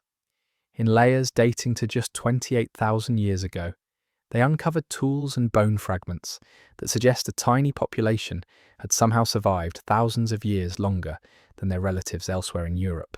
These weren't the remains of a thriving community, but rather the archaeological signature of perhaps a dozen individuals clinging to existence in an increasingly hostile world. What makes this discovery so poignant is the evidence of continued innovation right up to the end. The stone tools from these final layers show techniques that had never appeared in earlier Neanderthal sites. Desperate adaptations developed by minds that refused to surrender even when their entire world was collapsing around them. They had learned to work with raw materials they had never used before, developed hunting strategies for animals their ancestors had ignored, and created composite tools that combined traditional Neanderthal techniques with innovations that may have been borrowed from their more successful human relatives. But innovation without viable populations and stable environments can only delay the inevitable. The genetic diversity of these final Neanderthal communities had become so restricted that they were probably experiencing the biological equivalent of an echo, genes bouncing back and forth within populations too small to sustain healthy reproduction over multiple generations. Birth defects would have become more common, infant mortality would have increased, and the accumulated wisdom of hundreds of thousands of years would have become harder to transmit as communities shrank to extended families and then to just a few individuals scattered across vast territories. When the last Neanderthal drew their final breath, perhaps in that Serbian cave, perhaps somewhere else we'll never discover, the universe lost something irreplaceable. Their particular way of understanding seasonal rhythms, their intimate knowledge of animal behavior, their unique approach to social cooperation based on deep environmental knowledge, all of this vanished in a moment that passed unmarked by any other conscious being. Meanwhile, across the vast expanses of Asia, the final chapters of the Denisovan story were playing out in ways that were both more complex and more difficult to trace than simple extinction. Because the Denisovans left so few fossils behind, we have to piece together their disappearance primarily through genetic evidence, reading the story of their final millennia in the DNA of modern human populations who carry traces of their ancestry. What this genetic record tells us is that different Denisovan populations met different fates as Homo sapiens spread across Asia. Some seem to have been displaced through direct competition, their territories taken over by incoming groups who had superior technologies or more effective survival strategies. Others appear to have retreated into increasingly marginal environments, perhaps maintaining their independence for centuries or even millennia in remote mountain valleys or isolated forest regions where their specialized knowledge gave them temporary advantages. But the most successful Denisovan strategy seems to have been integration rather than resistance. In region after region, the genetic evidence suggests that Denisovan populations chose to join rather than fight the expanding Homo sapiens groups, contributing their genes and presumably their knowledge to hybrid communities that gradually became more sapiens-like over time. This process of absorption wasn't necessarily peaceful or voluntary.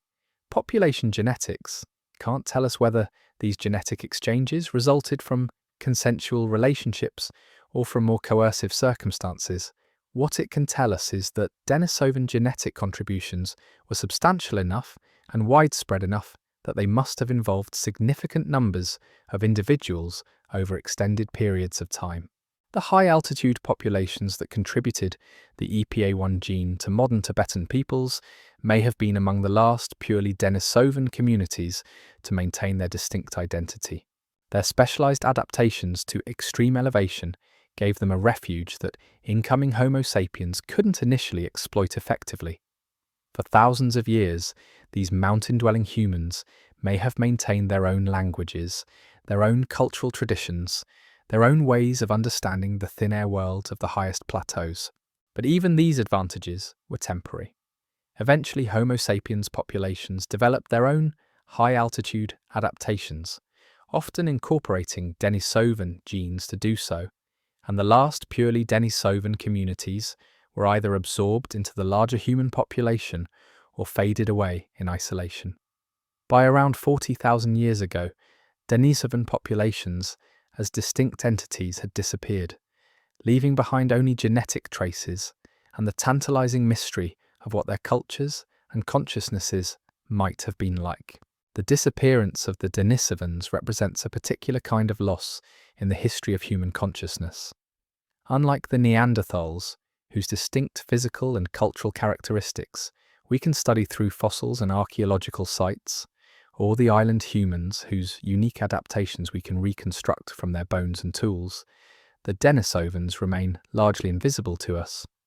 We know they existed, we know they were successful across vast regions and diverse environments, but we can only guess at what made them uniquely human.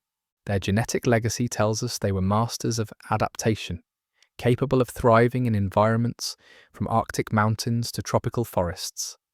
But their cultural legacy, their unique approaches to art, spirituality, social organization, and understanding the world around them, remains hidden. When they disappeared, they took with them entire ways of being human that we can now only imagine. On the islands of Southeast Asia, the final acts of even older human dramas were reaching their conclusions. The small populations of Homo floresiensis and Homo luzonensis, isolated on their respective islands for hundreds of thousands of years, were facing environmental pressures that their previous strategies could no longer handle.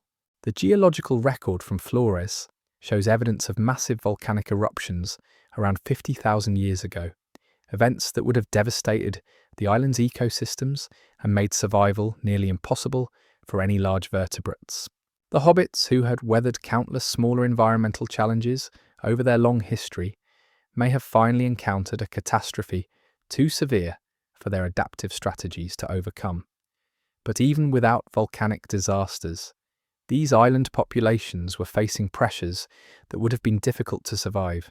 Climate change was altering rainfall patterns, shifting the distribution of plants and animals they depended on. Sea level changes were affecting coastal resources and possibly connecting their islands to larger land masses, allowing new competitors and predators to arrive. Perhaps most significantly, the period around 50,000 years ago coincides with the first evidence of modern human presence in the region. While we have no direct evidence that Homo sapiens and the island humans ever encountered each other, the timing suggests that the arrival of more competitive human populations may have been the final pressure that pushed these ancient lineages toward extinction. The loss of these island humans represents something unique in the history of consciousness. They had proven that human intelligence could evolve sustainable relationships with limited environments, that small brains could support complex behaviors, and that isolation could be a source of innovation rather than stagnation. Their disappearance eliminated not just biological diversity, but cognitive diversity, entire approaches to problem solving and environmental management that had evolved over geological timescales. When the last Homo floresiensis individual died, perhaps in a cave on Flores, perhaps somewhere else on the island, the universe lost its demonstration that consciousness could thrive within severe resource constraints. Their particular genius for sustainable living, their unique approaches to tool-making and environmental management, their specific ways of organizing social relationships within small communities, all of this vanished without leaving any trace in the genetic or cultural heritage of later human populations. Similarly, when Homo luzonensis disappeared from the Philippines, the world lost another experiment in consciousness that had found its own solutions to the challenges of being human. Their climbing-adapted bodies and forest-dwelling lifestyle represented a different path that human evolution might have taken, a road not followed that we can now only glimpse through a few bone fragments in a cave. The silence left by these island extinctions is particularly profound because it represents the complete elimination of entire evolutionary experiments. Unlike the mainland human species whose genetic or cultural legacies were partially preserved through interbreeding or cultural transmission, the island humans left nothing behind but fossils and stone tools. their ways of thinking, their approaches to consciousness, their unique solutions to the puzzle of being aware in a limited world, all of this was lost without trace. Back on the Asian mainland, the final populations of Homo erectus were experiencing the end of the longest success story in human evolutionary history. For nearly 2 million years, their lineage had demonstrated that human consciousness could be both stable and sustainable across geological timescales. Their conservative approach to technology and culture had proven remarkably effective at maintaining continuity through countless environmental changes and challenges. But the world of 100,000 years ago was changing in ways that their time-tested strategies couldn't accommodate. The pace of environmental change was accelerating beyond what gradual adaptation could handle. More importantly, they were facing competition from human populations whose survival strategies were fundamentally different from their own. Where Homo erectus had developed deep, stable relationships with particular environments over hundreds of thousands of years, the expanding Homo sapiens populations brought behavioral flexibility and the ability to rapidly modify their strategies when circumstances demanded it. This wasn't necessarily a conflict between superior and inferior approaches to consciousness, but rather a mismatch between different adaptive strategies and the particular challenges of a rapidly changing world. The final Homo erectus sites on Java tell a story that's both tragic and inspiring. Evidence suggests these communities continued their traditional ways of life right up to the end, maintaining tool-making traditions and hunting strategies that had sustained their ancestors for nearly 2 million years. They weren't primitive holdouts, desperately clinging to obsolete traditions, but rather the inheritors of one of evolution's most successful experiments in consciousness. Their stone tools from the final period show continued competence and traditional knowledge. They were still successfully hunting the animals of their island environment, still maintaining the social cooperation necessary for group survival, still passing on the accumulated wisdom of countless generations. In every meaningful sense, they remained fully human right up to the moment their lineage ended.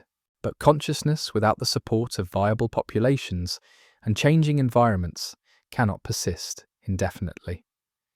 When the last Homo erectus individual died, probably somewhere on Java around 108,000 years ago, the universe lost its longest-running experiment in human awareness.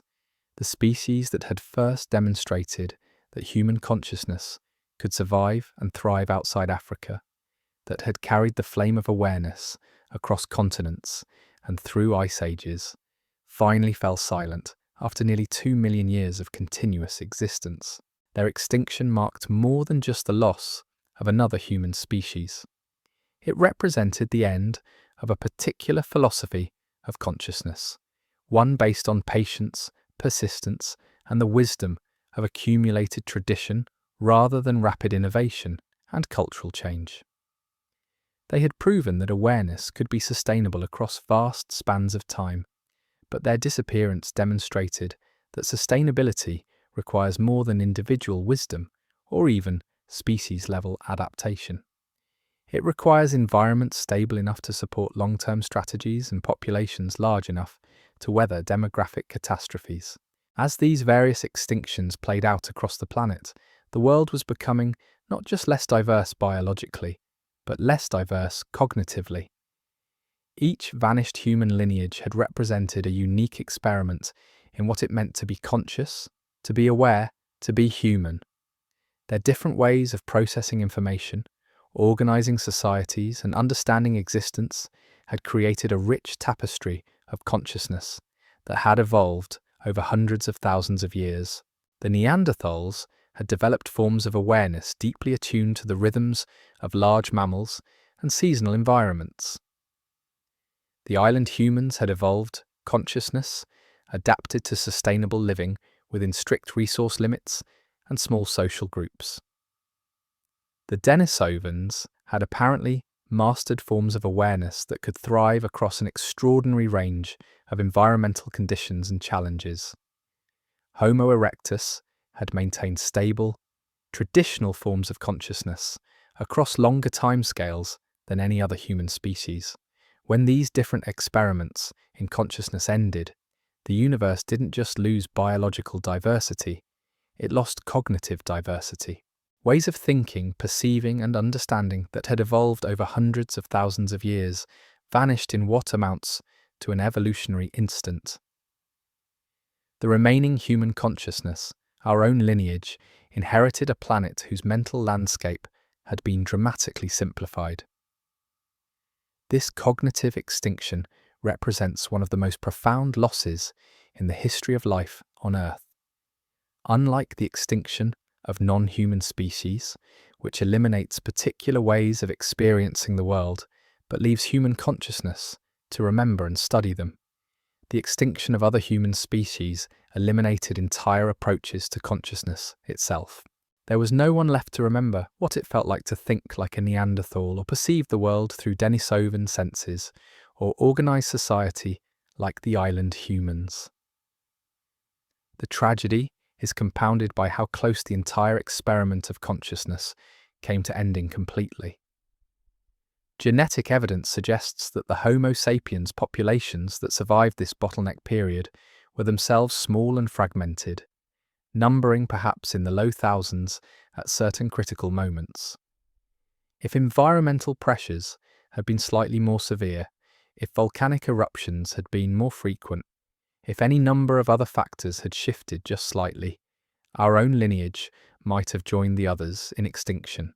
The universe might have lost its capacity for self-awareness entirely, at least in this corner of the cosmos. The strange and wonderful phenomenon of matter organizing itself into patterns complex enough to contemplate their own existence might have flickered out on Earth, leaving behind only the fossils and stone tools as evidence that consciousness had once emerged from the evolutionary process before disappearing again into silence. That consciousness survived at all represents one of the most improbable outcomes in the history of life.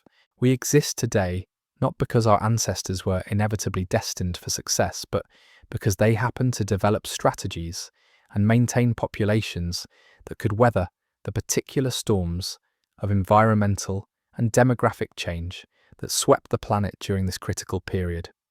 The awareness we carry within us is precious, not just because it allows us to contemplate the universe and create art and science and philosophy, but because it represents the continuation of a conversation between mind and cosmos that was nearly cut short 50,000 years ago. We are the inheritors of experiments in consciousness that span millions of years of evolution, and we carry the responsibility of ensuring that this conversation continues. In studying these vanished humans, we're not just learning about our past, we're exploring the full range of what consciousness can become and what it can lose.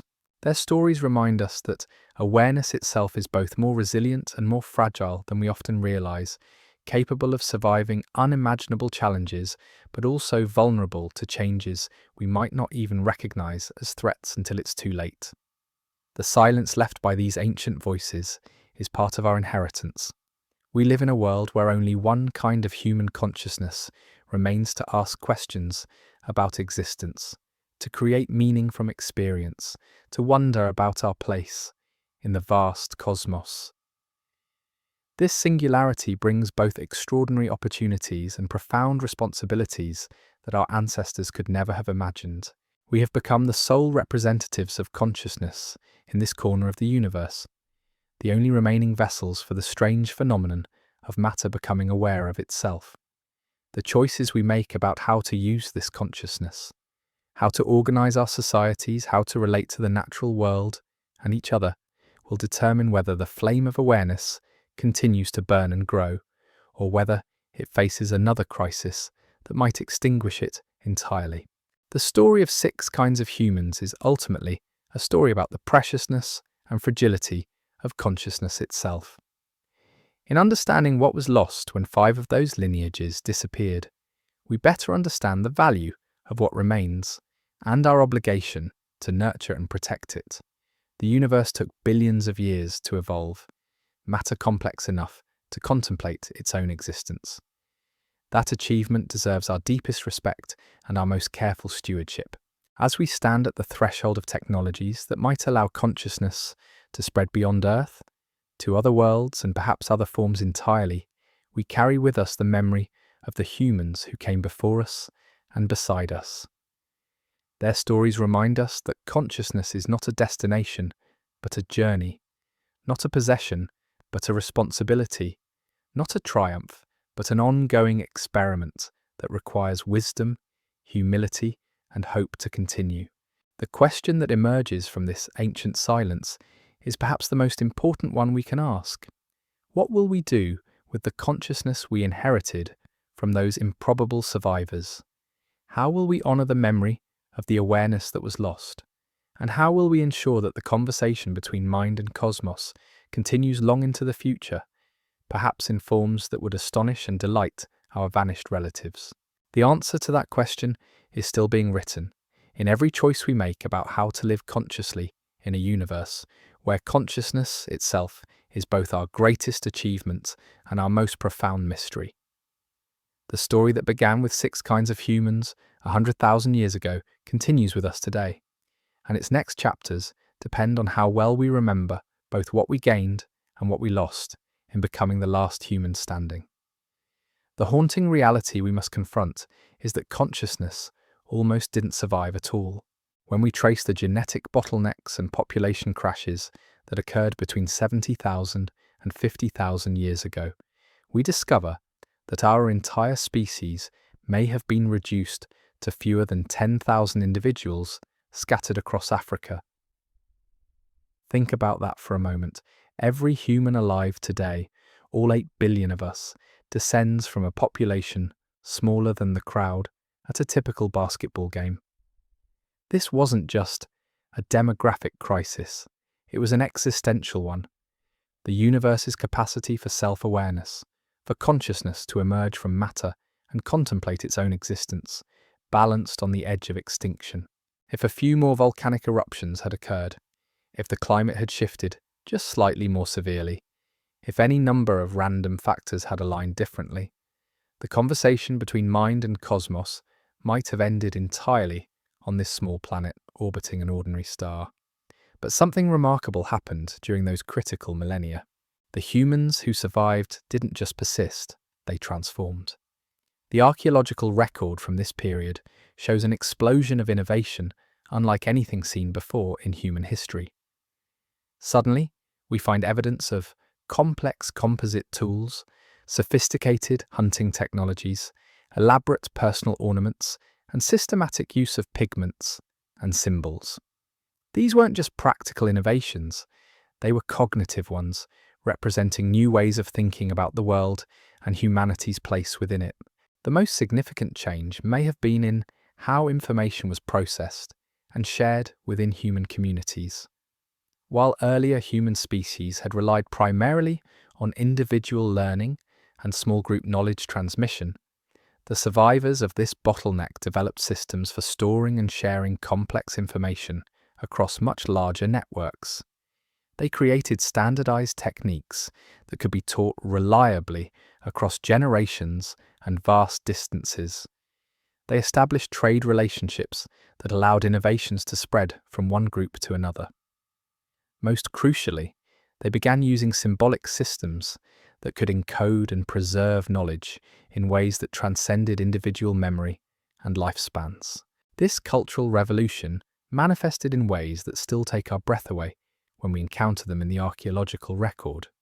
The cave paintings of Lascaux and Altamira, created by humans just emerging from this population bottleneck, display an artistic sophistication that rivals anything produced in the modern world. The Venus figurines scattered across Europe speak to shared symbolic concepts that span thousands of miles. The elaborate burial sites with their carefully arranged grave goods reveal belief systems complex enough to contemplate existence beyond death. But perhaps the most profound innovation was mobility itself, not just physical, but cognitive. These humans developed the behavioral flexibility to rapidly colonize entirely new ecosystems, carrying their adaptable technologies and social systems into environments their ancestors had never imagined.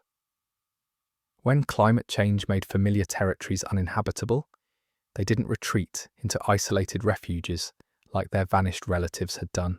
They moved forward into unknown lands, transforming challenges into opportunities. This wasn't just wandering or desperate flight, it was systematic exploration, backed by sophisticated planning and social organization. They developed technologies for crossing ocean barriers, navigation techniques for finding their way across trackless landscapes, and social structures that could maintain group cohesion during long journeys into the unknown.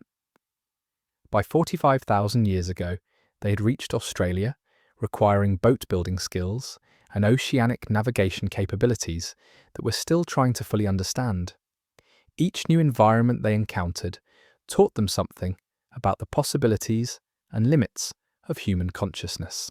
In the Arctic regions of northern Eurasia, they learned to survive in conditions that would have challenged even the cold-adapted Neanderthals, developing technologies for extracting warmth and nutrition from environments that seemed utterly hostile to human life. In the tropical rainforests of Southeast Asia, they mastered techniques for thriving in ecosystems so complex and interconnected that a single mistake could prove fatal. Most remarkably, when they reached Australia, they encountered an entire continent filled with creatures that had evolved in complete isolation from the rest of the world. Giant marsupials, massive reptiles, and bizarre birds that seemed like something from another planet entirely. Rather than being overwhelmed by this alien ecosystem, these humans rapidly developed hunting strategies and survival techniques that allowed them to establish themselves as the continent's apex predators within a few thousand years. This expansion wasn't uniform or unopposed. The planet they were colonizing was still in the grip of Ice Age instability, with climates swinging between extremes that could reshape entire continents within a few generations. Volcanic eruptions periodically devastated vast regions, forcing populations to abandon territories they had occupied for millennia. Sea level changes alternately opened and closed migration routes, sometimes stranding groups in isolated refuges where they had to develop entirely new survival strategies or face extinction themselves. The human populations that survived these ongoing challenges shared certain characteristics that distinguished them from their predecessors and their vanished relatives. They maintained the flexibility to change their strategies rapidly when familiar approaches no longer worked. They stayed connected to networks large enough and diverse enough to provide alternatives when local resources failed. Most importantly, they participated in cultural systems that could learn from failures and successes across vast distances and extended periods of time. But this success came with costs that we're still trying to fully comprehend.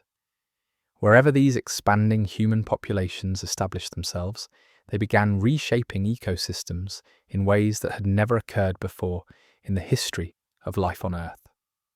The megafauna that had dominated Ice Age environments for millions of years began disappearing with suspicious consistency wherever humans arrived.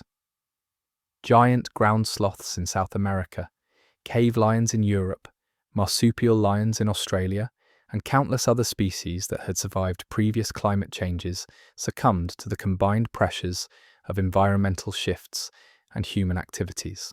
This wave of extinctions marked a fundamental transformation in the relationship's history, a single its choices and behaviours between consciousness and the natural world. For the first time, Earth species was becoming capable of resh. The humans spreading across the planet were naping entire ecosystems through just adapting to their environments. They were actively modifying them in ways that would persist for thousands of years and ultimately reshape the entire biosphere. The responsibility that came with this power was unprecedented in the history of consciousness. Earlier human species had lived within the constraints of their local ecosystems, their populations naturally limited by the carrying capacity of their territories and their technologies adapted to work within established, natural cycles. But the behaviourally modern humans were breaking free from these ancient constraints, developing the ability to extract resources faster than natural systems could replenish them, and to modify environments so extensively that they became fundamentally different places. This transition wasn't immediately apparent to the people living through it. The changes happened gradually, over dozens of generations, and each cohort adapted to conditions that seemed normal within their own experience. The giant animals their great-grandparents had hunted became stories and legends by the time the last ones disappeared. The forests their ancestors had known were already transformed when the next generation learned to navigate them. The very concept of natural balance was shifting as human activities became an increasingly dominant force in shaping ecological relationships. By 30,000 years ago, the world had become recognizably modern in fundamental ways that would have been incomprehensible to the 6 kinds of humans who had shared the planet 100,000 years earlier. Homo sapiens populations were established on every continent except Antarctica. Their technologies and social systems successfully adapted to environments from Arctic tundra to tropical rainforests to harsh deserts. They had developed art, music, and symbolic systems of extraordinary complexity, creating cultural innovations that could preserve and transmit knowledge across vast spans of time and space. Yet this remarkable success was built on the extinction of every other form of human consciousness that had ever existed. The planet that had once supported 6 different experiments in awareness now supported only one, albeit one that had proven extraordinarily successful at spreading and adapting to new conditions. The unique perspectives, ways of thinking, and approaches to existence that had characterized Neanderthals, Denisovans, island humans, and Homo erectus were gone forever, leaving behind only faint genetic traces and archaeological fragments. The survivors inherited not just the Earth, but the responsibility for consciousness itself. They became the sole representatives of awareness in this corner of the universe, the only remaining vessels for the strange and wonderful phenomenon of minds capable of contemplating their own existence. This inheritance brought with it both unprecedented opportunities and unprecedented obligations that would shape everything that followed. The opportunities were genuinely vast, with no competing human species to limit their expansion or challenge their innovations. Homo sapiens populations could explore the full potential of consciousness without external constraints from other human lineages. They could develop technologies, arts, and ways of organizing society that would have been impossible when resources and territories were contested by multiple human species with their own survival strategies and cultural innovations. This freedom from competition allowed for the development of increasingly complex societies that could support specialists in art, craftsmanship, spiritual practices, and eventually what we might recognize as early forms of science and philosophy. When you don't have to worry about Neanderthal groups competing for the same hunting grounds, or Denisovan populations controlling access to important resources, you can invest more energy in creating beauty, exploring ideas, and developing technologies that serve purposes beyond immediate survival. But the obligations were equally profound and much more difficult to recognize or fulfill. As the only surviving human consciousness, they became responsible for preserving not just their own cultural innovations, but somehow honoring the memory of what had been lost. They inherited the obligation to ensure that the flame of awareness, which had nearly been extinguished during the bottleneck periods of the late Pleistocene, would continue to burn and eventually spread beyond Earth itself. This responsibility was largely unconscious, of course. The people living 30,000 years ago had no way of knowing they were the sole survivors of a much larger experiment in consciousness. No framework for understanding that they carried within themselves the only remaining voice in a conversation between mind and cosmos that had once included multiple participants. But the weight of that responsibility shaped their development in ways we're still trying to understand. The art they created during this period has an urgency and intensity that speaks to something deeper than mere aesthetic expression. The cave paintings of France and Spain, the intricate carvings found across Europe and Asia, the elaborate burial practices that suggest complex beliefs about death and afterlife, all of these cultural innovations seem to be reaching towards something beyond immediate practical concerns. It's as if consciousness itself was exploring its own nature and possibilities through these early experiments in meaning-making. The technologies they developed also show a kind of restless creativity that goes beyond simple tool-making. The spear throwers that increased hunting range and accuracy, the sewing needles that allowed for sophisticated clothing, the fishing hooks and nets that opened up aquatic resources. All of these innovations represent not just solutions to practical problems, but explorations of what human ingenuity could accomplish when given the freedom to experiment and develop. Perhaps most significantly, they began developing social technologies that could coordinate the activities of much larger groups than had ever been possible before. The trade networks that connected communities across thousands of miles, the seasonal gatherings that allowed for exchange of ideas and resources, the increasingly sophisticated forms of leadership and social organization. All of these innovations laid the groundwork for the complex civilizations that would eventually emerge. But even as they were achieving these remarkable successes, the fundamental loneliness of being the only human consciousness was shaping their development in subtle but profound ways. The mythologies and spiritual systems they created often seemed to be reaching toward other forms of consciousness. Other ways of being aware that they could sense were missing from their world.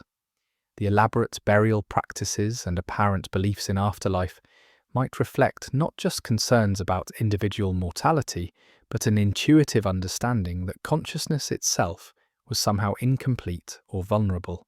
The tendency toward anthropomorphizing natural forces, attributing consciousness to animals, plants, rivers, and mountains, might represent an unconscious attempt to populate a world that had become cognitively empty with the extinction of other human minds.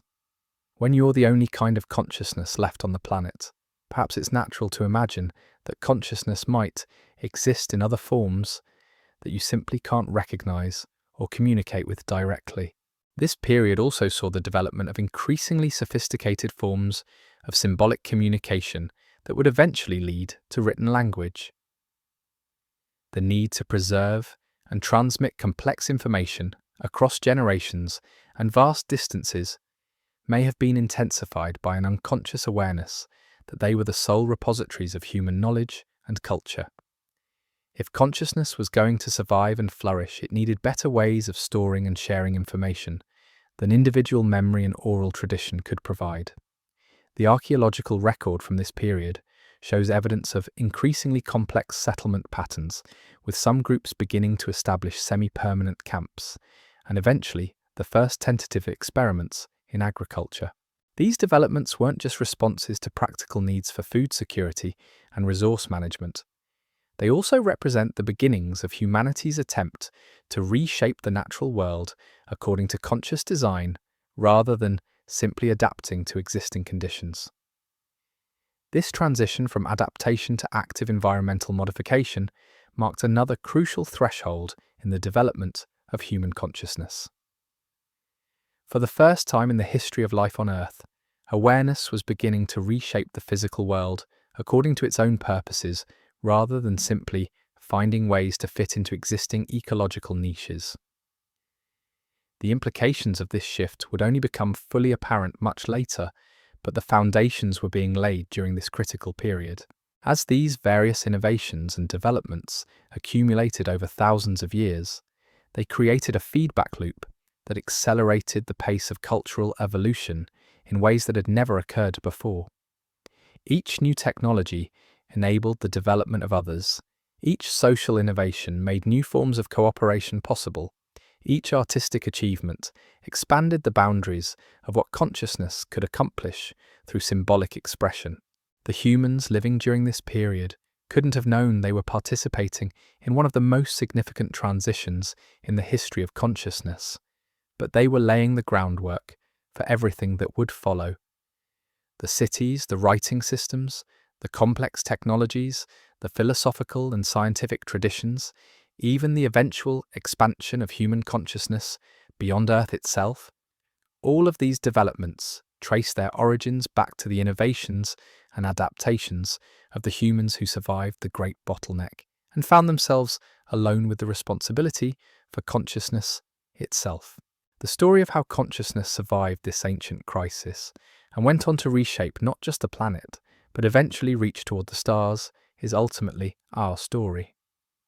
We are the descendants of those improbable survivors, carrying within our DNA the genetic contributions of several extinct human species, and within our cultures, the accumulated wisdom of hundreds of thousands of years of human innovation and adaptation. The world we inhabit today, with its single dominant human species and its rapidly changing environments shaped by human activities, is both the triumph and the tragedy of that ancient survival story. We have achieved things that would have seemed impossible to any of the human species that shared the planet 100,000 years ago, developing technologies that allow us to communicate instantly across vast distances, to fly through the air and beneath the oceans, to peer into the deepest structures of matter and the most distant reaches of space. But we have also inherited the profound loneliness of being the only human consciousness left to contemplate the universe, the rich diversity of human awareness that once existed, with different species offering different perspectives on what it means to be conscious and intelligent, has been reduced to the single voice of our own lineage, however creative and successful that voice has proven to be. Understanding this history doesn't just teach us about our past, it illuminates our present responsibilities and future possibilities in ways that are both humbling and inspiring. We are not just the inheritors of a successful survival strategy, but the guardians of consciousness itself in this corner of the universe. The choices we make about how to use our technologies, how to organize our societies, how to relate to the natural world and to each other will determine whether the flame of awareness continues to burn brightly and spread to new forms and new worlds, or whether it faces another crisis that might extinguish it entirely. The silence left by our vanished relatives serves as both a warning and an inspiration. It reminds us that consciousness is not guaranteed, that awareness is precious precisely because it is fragile, and that the universe's ability to know itself through intelligent minds depends on the wisdom and careful stewardship of the species that happen to survive the great filtering events of the past. As we stand on the threshold of technologies that might allow consciousness to transcend its biological origins, to spread to artificial forms and eventually to other worlds, we carry with us the responsibility of ensuring that the conversation between mind and cosmos that began millions of years ago continues and flourishes. The humans who vanished 50,000 years ago couldn't have imagined the forms that consciousness might eventually take, but they would surely have been amazed and delighted to know that their sacrifice wasn't in vain, that awareness not only survived but grew stronger and more capable with each passing generation. The question that emerges from this ancient story is not just how we survived when so many others didn't, but what we will do with the survival we inherited. The answer to that question is still being written in every choice we make about how to live consciously in a universe where consciousness itself is both our greatest achievement and our most profound responsibility. In honouring the memory of the 6 kinds of humans who once shared our world, we accept the obligation to ensure that their disappearance contributed to something larger and more beautiful than they could have imagined. We are the continuation of their story, the inheritors of their dreams and struggles, and the guardians of the flame of awareness they helped to preserve during the darkest period in the history of human consciousness. The conversation between mind and cosmos continues, but now it speaks with only one human voice. How we use that voice, what we choose to say with it, and where we direct its attention will determine not just our own future, but the future of consciousness itself. The universe has been waiting billions of years for matter to become complex enough to contemplate its own existence. That achievement deserves our deepest respect, our most careful attention, and our most thoughtful stewardship as we write the next chapters of the story that began with 6 kinds of humans and continues with us today. The profound isolation of being the last human voice in a cosmic conversation has shaped every aspect of our development in ways we're only beginning to understand. When consciousness found itself suddenly alone on a planet that had once echoed with 6 different kinds of human awareness, it began reaching outward in directions that might never have been explored if other human minds had remained to share the burden of existence. The loneliness wasn't immediately apparent to the people living through those crucial millennia after the Great Extinction. They were too busy surviving, adapting, spreading across continents, and learning to thrive in environments their ancestors had never imagined. But something deeper was stirring beneath the practical concerns of daily life, a restless energy that would eventually drive our species to achievements that seem almost desperate in their ambition. Consider the cave paintings that began appearing across Europe and Asia around 30,000 years ago. These aren't just artistic expressions or hunting magic, though they certainly serve those purposes. They represent something more fundamental: consciousness trying to populate an empty world with representations of the life and awareness that had vanished. The animals painted on those cave walls stare out at us with an intensity that suggests their creators were trying to resurrect not just the physical forms of extinct creatures, but something of their inner experience as well. The technical sophistication of these paintings is staggering when you consider the conditions under which they were created. Deep underground, working by flickering torchlight, these artists developed techniques for representing movement, perspective, and emotional expression that wouldn't be surpassed for tens of thousands of years. This wasn't primitive decoration or casual doodling. This was consciousness pushing the boundaries of what was possible, exploring new ways of preserving and sharing experience across time. But the paintings were just the beginning.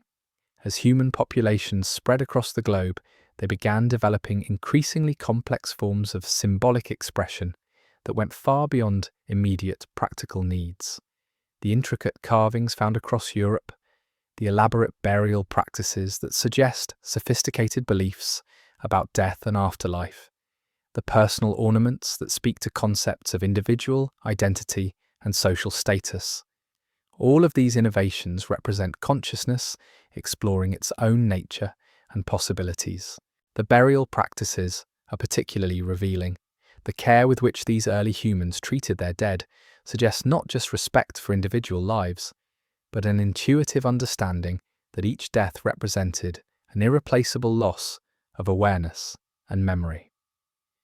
When you're part of the only remaining human consciousness on the planet, perhaps every individual, death feels like a diminishment of the universe's capacity to know itself.